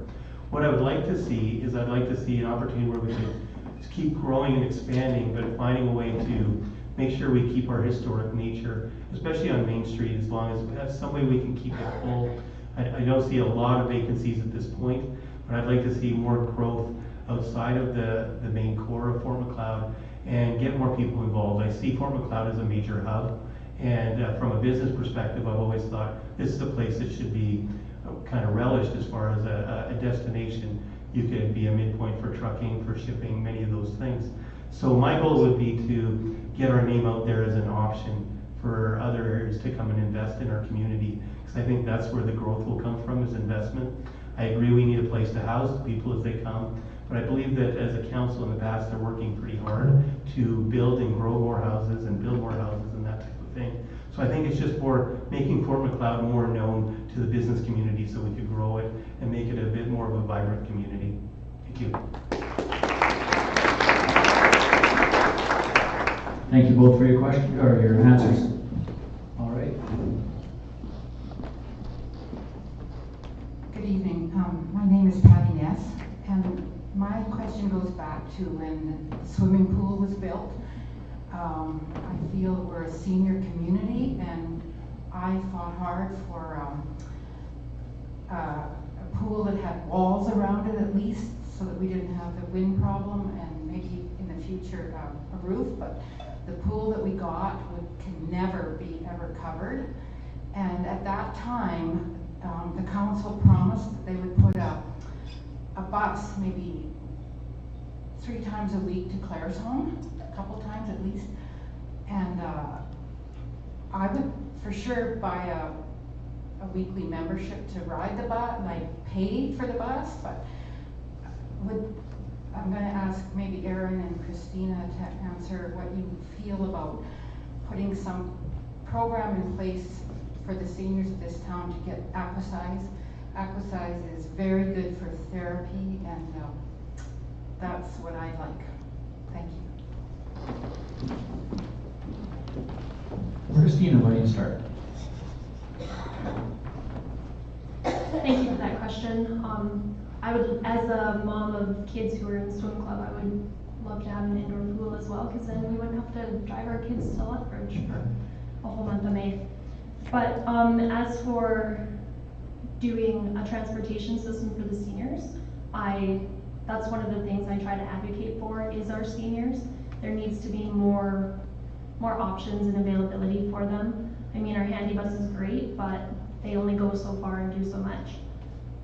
So yeah, it would definitely be a program that I would like to see happen, and we could look into it, but I really don't know how else to answer that question. Thank you.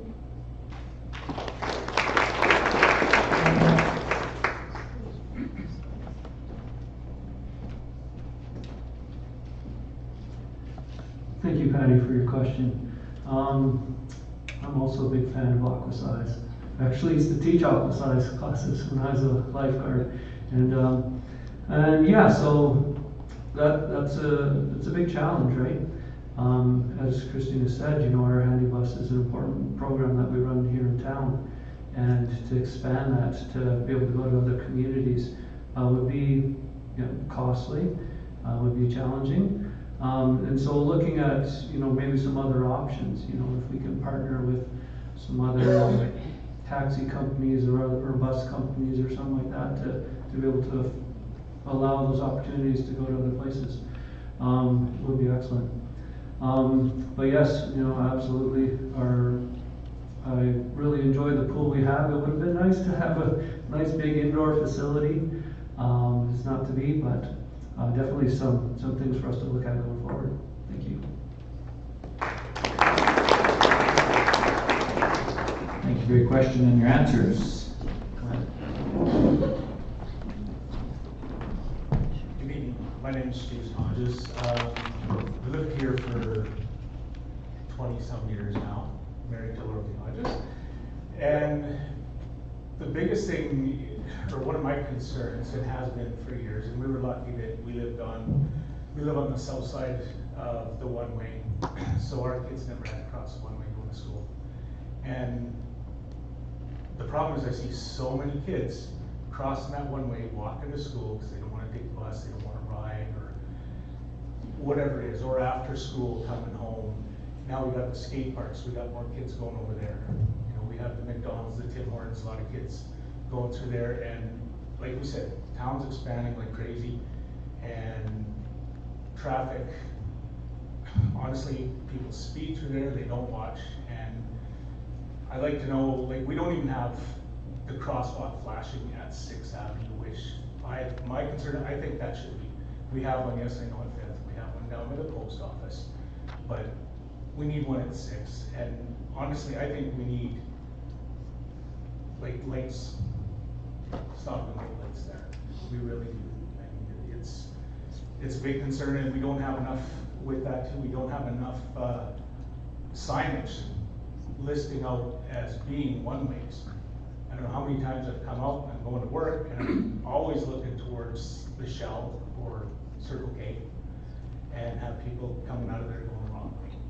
We had one, not going the wrong way, but at work, I was falling behind my colleague, and he got sideswiped because the fellow driving through town didn't know it was a one-way, and he was turning at 5th just after your place there, turning at 5th, going to the Mac Auto, and drove right into it. You know, so I think we need definitely more signage, and the biggest thing we need something to help protect the kids and you know, people with traffic. Right? So,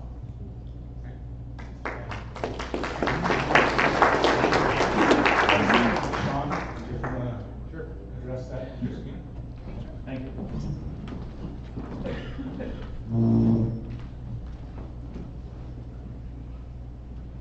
Thanks for the opportunity, although you know I'm not a sitting councillor and I've been away for a little while, but I will say this. So the traffic routes through the town of Fort Macleod are really under legislation with Alberta Transportation. So before we do anything to the roads or add that type of thing, that's a conversation we need to have with our AT representative, which is absolutely doable. And I've seen them fly a little bit. I think also of importance, and this is an old issue that's becoming a new issue with its challenges and opportunities, but you'll notice that recently the province announced moving forward with bypass on the east side of Fort Macleod. Eventually, that'll obviously reduce the traffic on both of those one-ways, and at some point I could see those one-ways turning back into two-way traffic, just like a normal street. But for now, without digging into the budgets of a town that I don't represent just yet, I would say those traffic alleviation devices and support devices are extremely expensive, not only to install but to maintain. But I do think it's a worthy conversation, especially based on the timeline for that highway realignment, which we know has been going on for a very long time. So there is a long-term solution to that issue, but in the short term, I think it would behoove us to at least have a conversation with Alberta Transportation to see if that's possible, what it looks like, what the costs are, what advantages there are, and are those the appropriate places to put them based on traffic levels. Okay?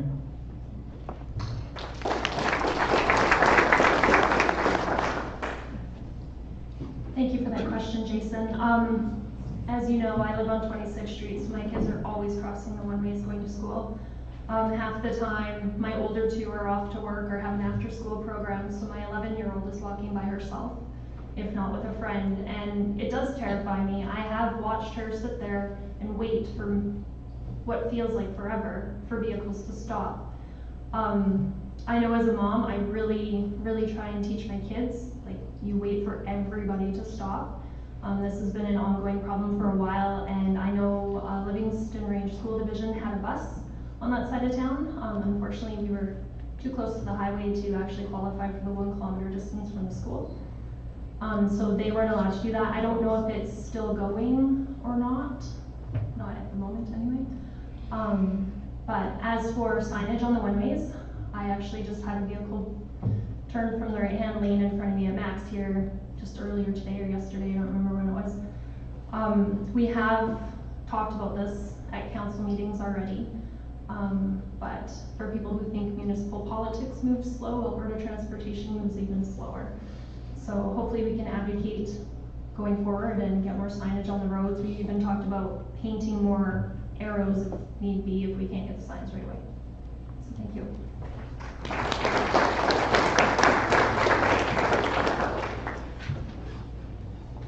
Thank you for the question and answers. All right, I have another question. I have 2 candidates here that haven't been picked yet, so that is perfect. The question is, and I have no backstory, I have no information other than about 10 words, so here you go. For Jeemeet and Jim, do you support partisan politics at a local government municipal level?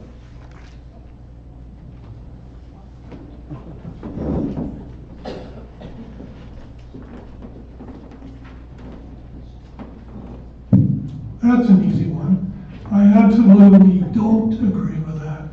There's absolutely no reason that we need to have political parties still in the town, because all you're going to get is factions and division. I think we need 7 independent people in council that look at the information, make their decision, and that's the way it goes. Thank you.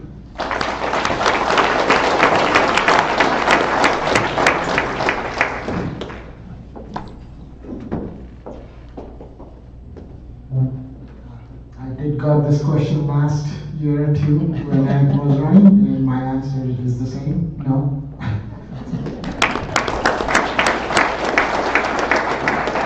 I'm sorry, I didn't get much for questions, and I thought I would just throw that one in there to just get some flavor on the night. Is there any more questions from the floor? We gotta give them something really hard. Thank you. Yes. Then you can't pick on Aaron. This one's for Poy. Just kidding. My question is, how will you make sure that Fort Macleod remains a safe place for our kids and our seniors, aside from the transportation issues, which we've talked about? But how do you ensure that with the growth that's coming and these projects that are also wonderful, how can we maintain that small town feel and that safety for our seniors in the community and the youth in the community? So I'll give this one to Jeemeet and to Tyson.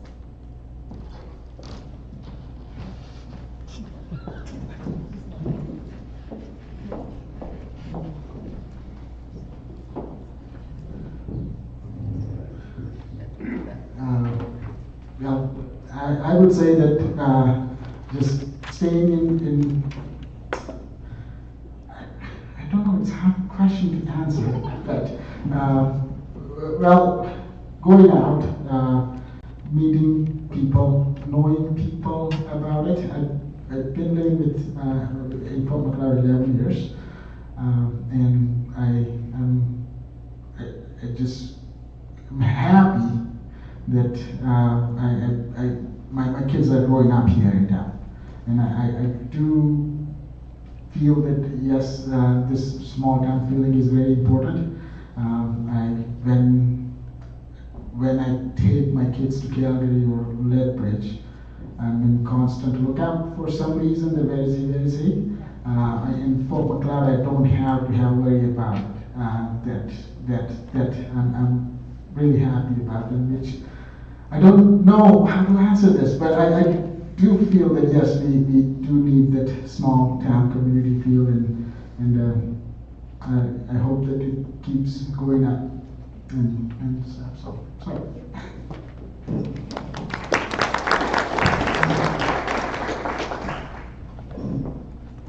I can only say what I've observed and what I've heard. What I've observed, actually even just in campaigning the last few nights and going after dark and walking around and realizing there's not as much street lighting sometimes as you think, especially when you're knocking on someone's door and I'm just an tall outline with no lighting to light my face. Lighting, I think, is one of the first starts. I think it's the starting point of actually creating a safer community so people can be seen. One of the other things that actually came up from one of the residents, Kim, yesterday I was talking to, is he was talking about addiction and how much addiction can actually impact the community. And in talking to him, I've had friends that have passed away from addiction. I've been exposed to the violence and the problems that people go through with that, and I appreciate those problems. But only in talking to Kim was I able to understand what are some of those things that can be done.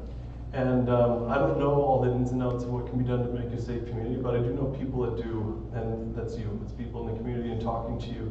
And after talking to Kim, I said, well, you should be running for office. He said, no, I'm not a talker, I can't. I'm like, well, I'll do my best to represent you on that side. And it's the same goes to all residents, as I continue to seek your opinion and your knowledge and your experience. That's really the only way forward. My only experience has been the street lights, but Kim's has been much deeper and much further on than mine has been.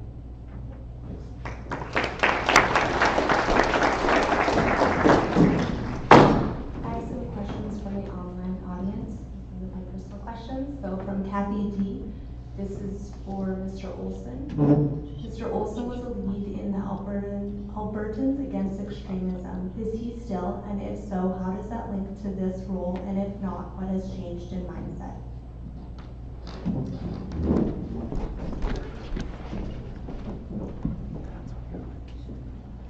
That's actually a great question. I was the founder of a group that came out 2 years ago, and it was around the time actually of the election. And what it was called Alberta's Against Extremism, and it was actually geared towards, not towards a right or a left politics. It was to do with the extremism and behaviors. And I was actually the leader of it. It is no longer running. It was run, it had a specific time, expiry date. I haven't been involved now for over a year. But as far as what the goal of it was, is we have a society now where we have, I call it the Hatfields and McCoy situation, where really we're not getting anything done because we have this far right faction that wants to say this, we have a far left, when the truth is everybody's going to end up meeting in the middle in the end. Our job was a part of being a third-party advertiser, which was to draw attention to any extreme behaviors and to acknowledge it could be the UCP, it could have been any provincial party, the NDP. It was about making sure people understood that extreme behavior was getting us nowhere. And it's something that I still do believe in to this day. I believe that we're in a period of society today where it's not really, everybody's saying it's the right, it's the left, it's back and forth. Right now it's finding the good people, because there's good people all around. And what I think we forgot is we've forgotten how to basically work together. Generally, we're not getting anything done, and it doesn't matter. I don't care what country you're from, what province you're from. Today, what it is we're so busy fighting about issues that we believe in that we're not actually getting any work done. And I mentioned earlier when I took this on, is why did I want to run for council? Is because I believe right now that living with the communities is where the strength is, and that's how we're going to build ourselves, is from the inside, and then we go out. We need to work with our own back first. Thank you very much.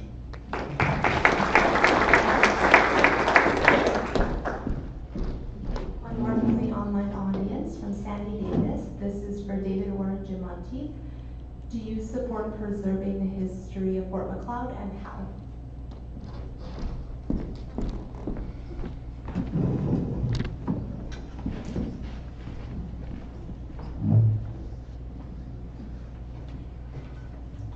very easy question.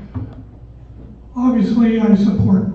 We need, history is a big part of Fort Macleod, and we need to maintain it. The problem we have is we're putting the pressure on individual building owners to maintain the building. When you have historical laws and regulations, they're very expensive because you can't just change the windows or change this or change that. So we run the problem. We've talked about it on council. Is there anything we can do to support the businesses in what, to upgrade or whatever? We had a great program back in the 80s. However, we had a lot of money to do that with. So now we don't, but it has been a discussion of, can we create a fund to help? But I mean, it's not going to be a big thing. So it's really going to be on business owners to upgrade. And hopefully they can see that it's in their best economic interest to upgrade.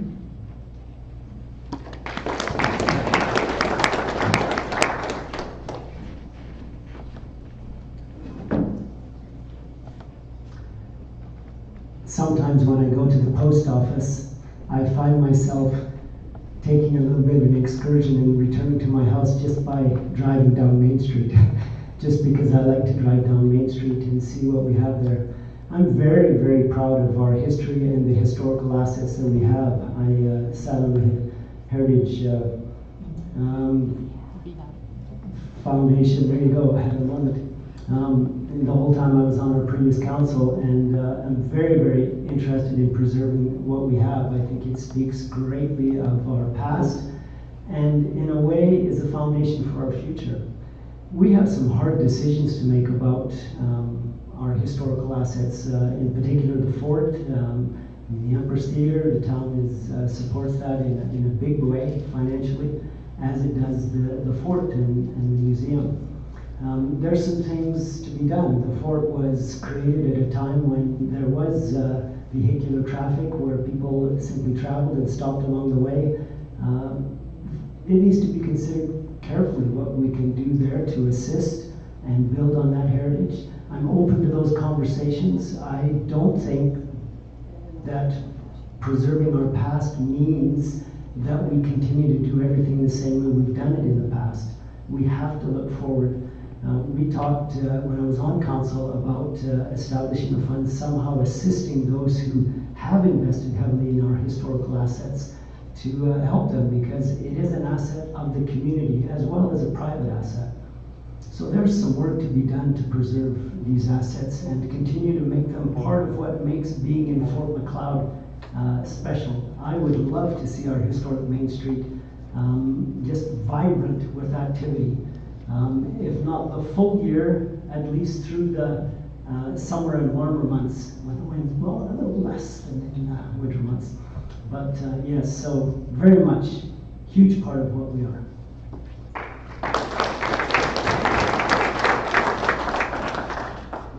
Thank you both.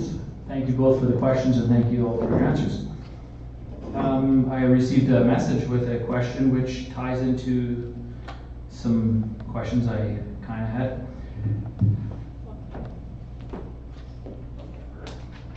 I need my handy dandy sheet here because otherwise I don't know who to call on. I'm keeping track of everybody who's answered, so don't worry. You're all getting an equal share. So Shawn, you will definitely get to answer this question, and then I'll pull someone else out of the hat. Okay, the question is, if and when stage 1, a complete bypass of Fort Macleod happens, what do you think needs to happen to prepare for such an eventuality? And what role should the town play in planning for sustainable growth while maintaining its character and heritage through such a situation? I know it's a loaded question.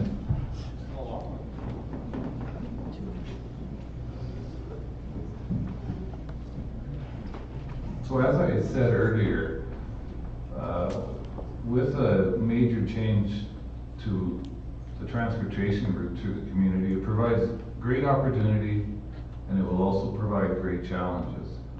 And I think back to my time on council, back to the days of the police college endeavor, and we had actually looked at that bypass and what opportunities could present themselves from that And obviously the town owns a lot of land still on the east side that is developable, not only on the north side of the highway, also on the south side of the highway and between the two current highway links. And that's all good. And I think it's a great opportunity for things like motor inns, etc.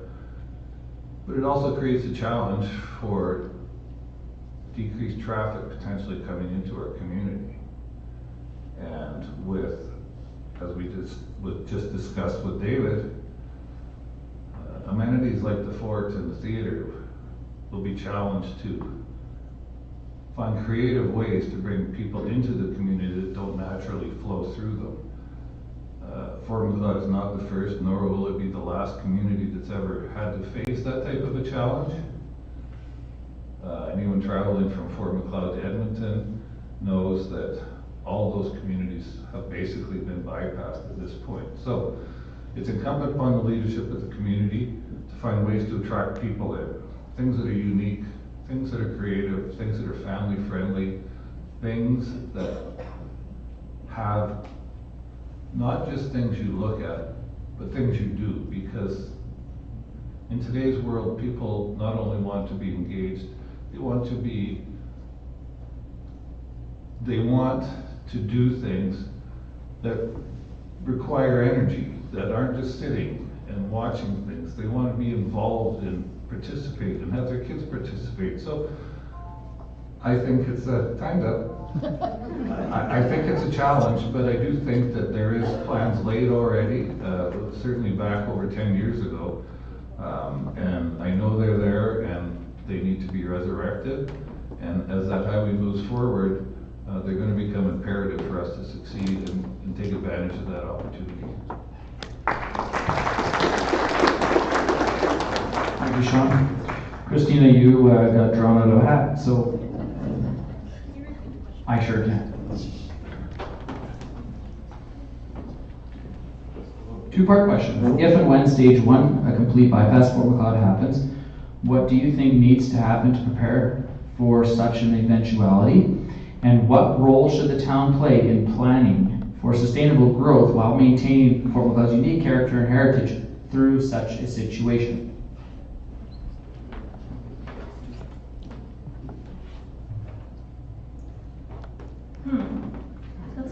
That's a difficult one. So council right now, we're kind of looking at an area structure plan for the south side of town already, so that we have a general idea if stage 1A ever goes through, or stage 1 ever goes through, which probably won't happen in my lifetime, I don't think. But so we kind of have that plan going. As for preserving our history, I think just really advocating for our downtown and getting more programs and trying to draw people to that area, promoting the fort more, promoting the theater. I think really advocating is the best route we can take for a situation like that.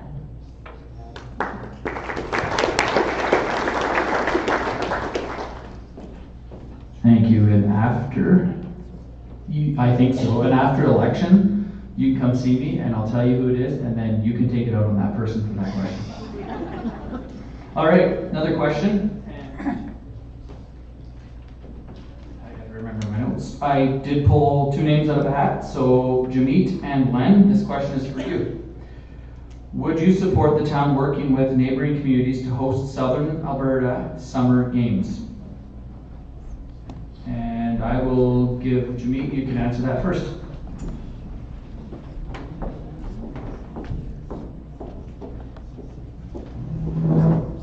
I think that would be great. Yes.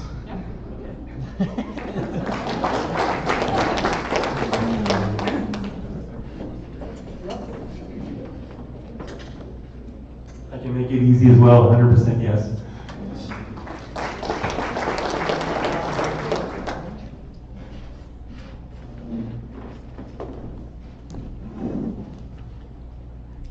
All right. Next question is for David and Shawn. How do you plan to ensure transparency and accountability in council's decisions?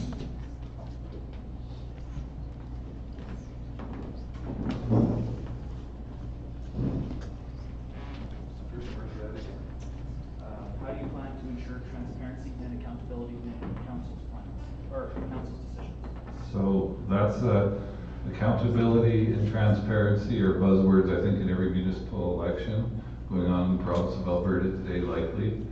I saw recently that the municipality was moving to live stream all their council meetings. And I know I've seen initiatives from councils I've worked with in the past to seriously reduce the number of in-camera sessions that they have, and to acknowledge the fact that people are interested and they want to be engaged. But if they only get part of the story, it becomes very challenging, and it leads to pessimism about the system and the organization. So I think the best way to do it is to ensure that your budget's very exposed, your financial plans are very exposed, your council meetings are open and free, they're live streamed for anyone that wants to watch them, they're open for anyone that wants to attend, and then we minimize the number of in-camera sessions or closed sessions that we have as a council, and I believe that will be a great start.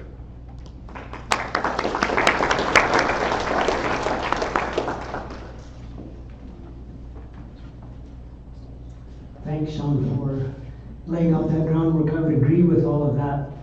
One of the things I've thought about transparency is I've always felt compelled when participating in a council meeting, in our committee meetings, that as elected councillors, when we make a decision, we need to have thought about our reasons for making that decision. And we need to share those reasons. Without sharing our reasons, then are we being transparent? People will be left to think, well, why did they think that? Why did they vote against me? Why did they not do this?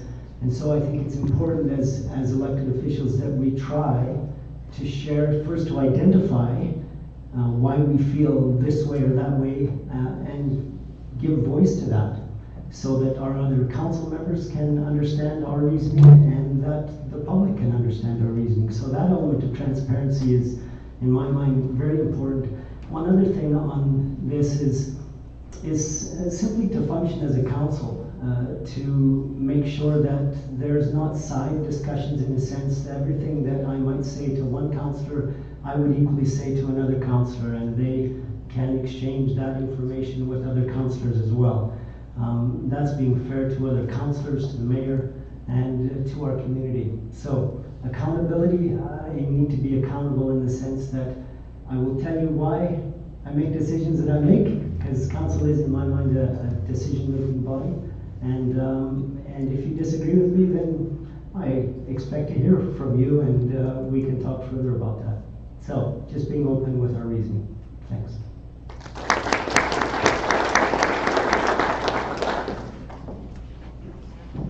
All right, 3 of you have not answered a third time, and I have found 2 questions I want to ask.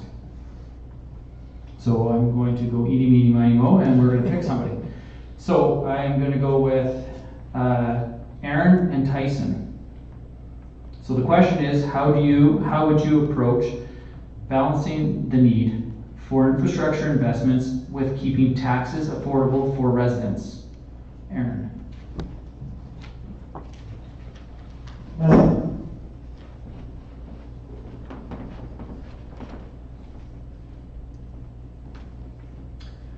Thank you. That's a great question. I think the need for balancing infrastructure needs with keeping taxes low is all about planning and foresight. We've done a pretty good job with the developments we're working on, at making sure that they're budgeted properly, that we can afford to use them. Thankfully, we have lots of rules and regulations in place that we don't overspend what we don't have, and the town's done a good job at abiding by that. And so again, it's all about a balanced growth. You know, what are our current needs?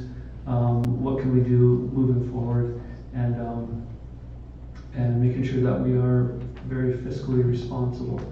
I had a conversation with somebody in my office, and he's a political guy, and he likes talking politics.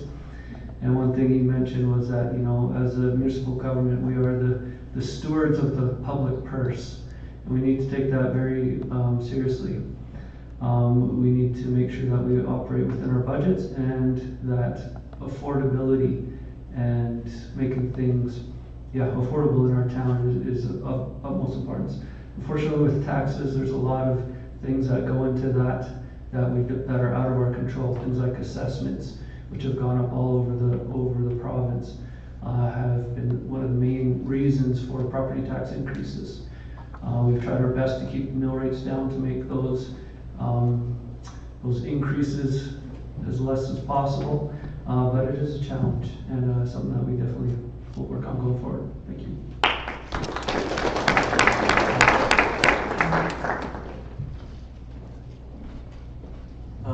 When it comes to taxes, and I remember last year looking at the tax bill going up and thinking, where is this money getting spent? And the town did a good job of explaining some of that.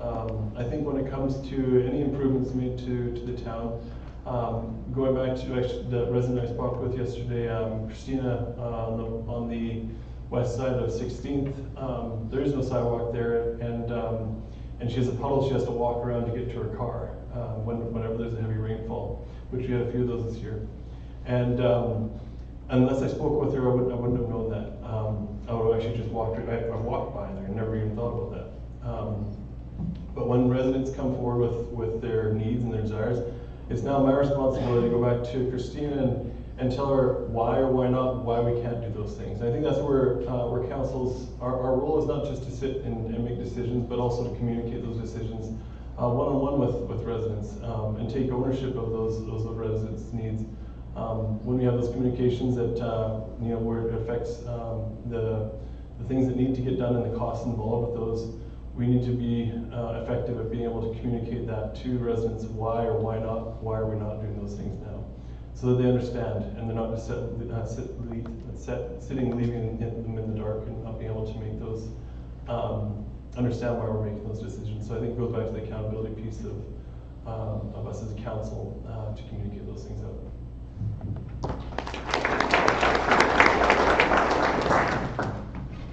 All right, I need to pull it up.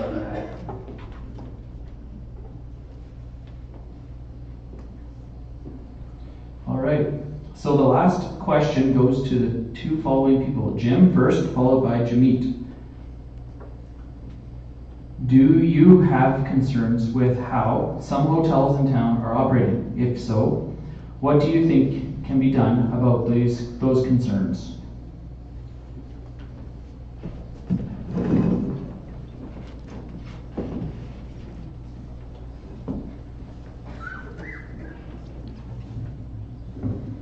I just know what the concerns were, but yes, there's concerns, but there's also the way the motels are operating now is a function of the lack of housing. We have half of the rooms in town are permanent residents, and that's all they can afford. Yes, you hear stories about drug use at certain places, whatever, and that has to be dealt with, and that's mentioned to the RCMP every time we talk to them. So that has to work itself through, but that's not something that just happens like that. But if we can get enough housing for these people that are in the motels, then we clean the motels up right away. So it's not an easy solution, but we're certainly aware of it, and I know the RCMP is working on it.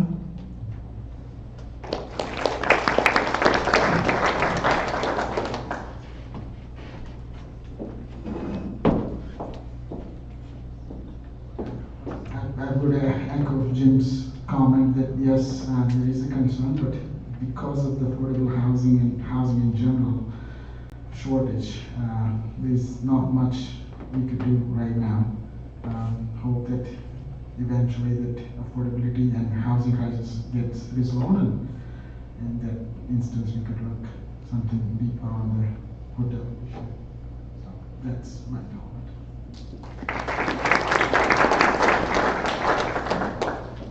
Well, thank you everybody for your questions. Thank you everybody for coming. So we will now ask for each of you to close out with a comment. So in reverse order from opening, we will start with Len You may start with 1 minute for your closings.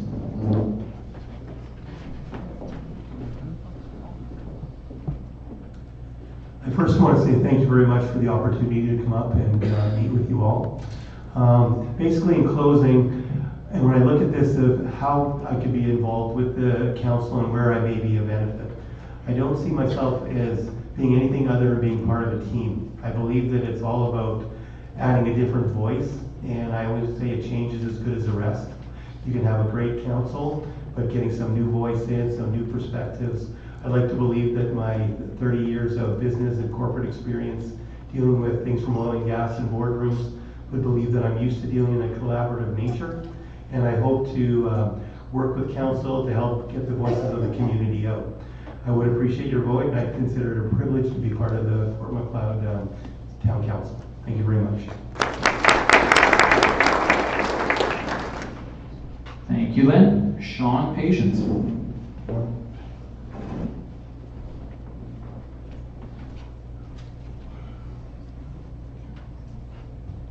Once again, I want to thank everyone for coming and being engaged in the election process. I was earlier today asked why I wanted to get involved again, and the answer was really quite simple. The loss of my mother and uncle and too many friends that gave themselves this year gave me cause to think that if we have the ability to make a difference, to make some part of our world a better place, even if it's on the local level, then is it incumbent upon us to do so? I not only believe that I can be a positive influence on town council, I know I can be. I have been before. With my varied experience in history with our town, I believe we can find alternate perspectives and seek out-of-the-box solutions to the challenges that we face and that change every day. That's why I'm standing here today. That's why I'm seeking your support. Thank you again for coming. Have a great Thanksgiving.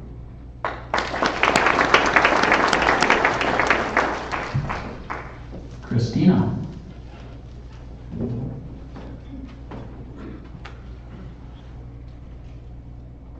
As we look ahead, I know I don't have all the answers, but I want you to know that my commitment to this community is stronger than ever. I will continue to listen, to work hard, and to fight for the things that matter most to all of us, our families, our local businesses, and our future. I'm proud of what we've accomplished together, but I know we can achieve more. On Election Day, I humbly ask for your support once again. Not just for me, but for a vision of a community where every voice matters and every person feels they belong. Together, let's keep building a stronger, brighter future for Fort Macleod. Thank you. David Orr.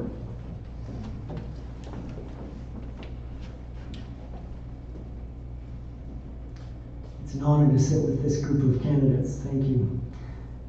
Just a couple points. Regarding town finances, I believe every dollar matters. The council must be prudent in managing our finances. I'm very sensitive about the issue of affordability for our citizens. Council must be very slow in adding to the cost of living in Fort Macleod. I recognize a key element in the health of our community is a thriving business sector. I applaud the men and women who have invested in our town and will continue to strive to make this a business-friendly community. On social issues, I turn to our town slogan, Belong. I believe everyone has the right to feel safe and the right to participate in our community. We see in the wider public square what is to me an alarming escalation of divisiveness and intolerance. We may not have much influence in the wider world, but right here in Fort Macleod, we must actively strive to retain and build upon our respect and civility. Thank you, and again, thank you for coming tonight. Jim.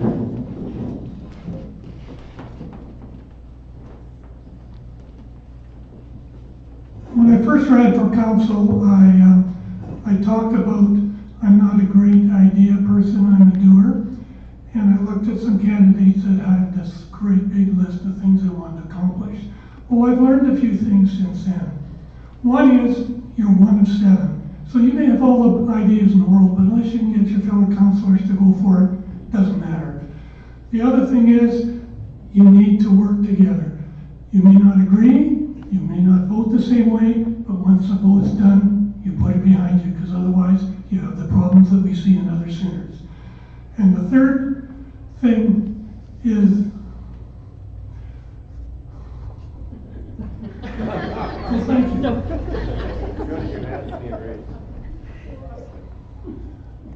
We forget it. I'm done. Thank you.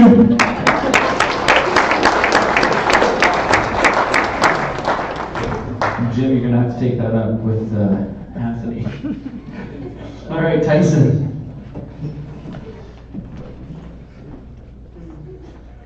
First of all, it's great to have my voice up here with all these amazing voices. I respect every one of them and had a great experience with them.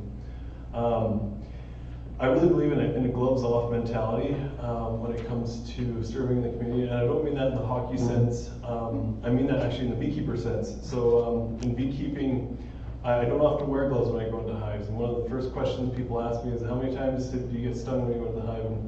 And the answer is usually, I don't know if there's times where I don't get stung. If there is times I go in and don't get stung, then it's a good day. But with that mentality, there's a sense of vulnerability that has to happen in order to allow me to interact with the bees. I need to be able to feel when they're in the way, so I don't squish them, and they need to be able to sting me to tell me that I'm doing something wrong. And so I've built up a sting tolerance in the beekeeping world. I do the same thing in my relationships. Is to be able to interact with the community, you do have to be able to take your gloves off and be vulnerable. And I'm happy to do that. I can take your stings. I look forward to your dialogue. Thank you.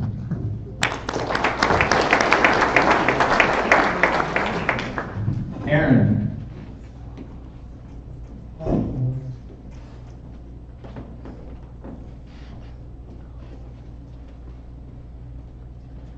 Thank you for coming, everybody, tonight.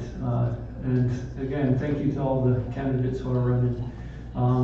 As I mentioned before, I think that we'll be in good hands these next 4 years.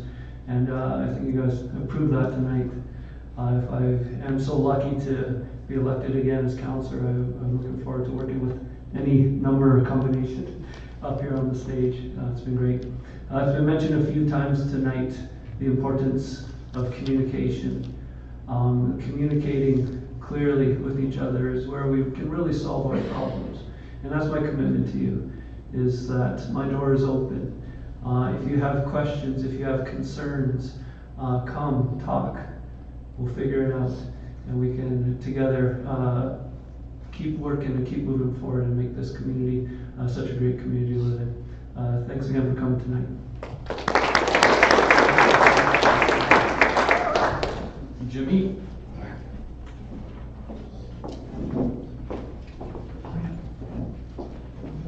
See, I don't like to go first or last. Well, thank you everyone for coming. Thank you, John. In my time as a councillor for last year, I have learned a lot, and I want to learn more.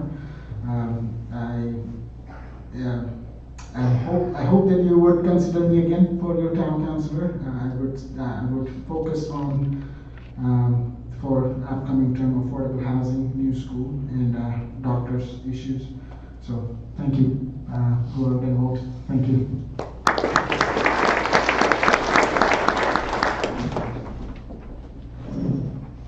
Don't short me on time, Anthony. Only got 20 seconds. All right, we have come to the end. Thank you all for sticking around.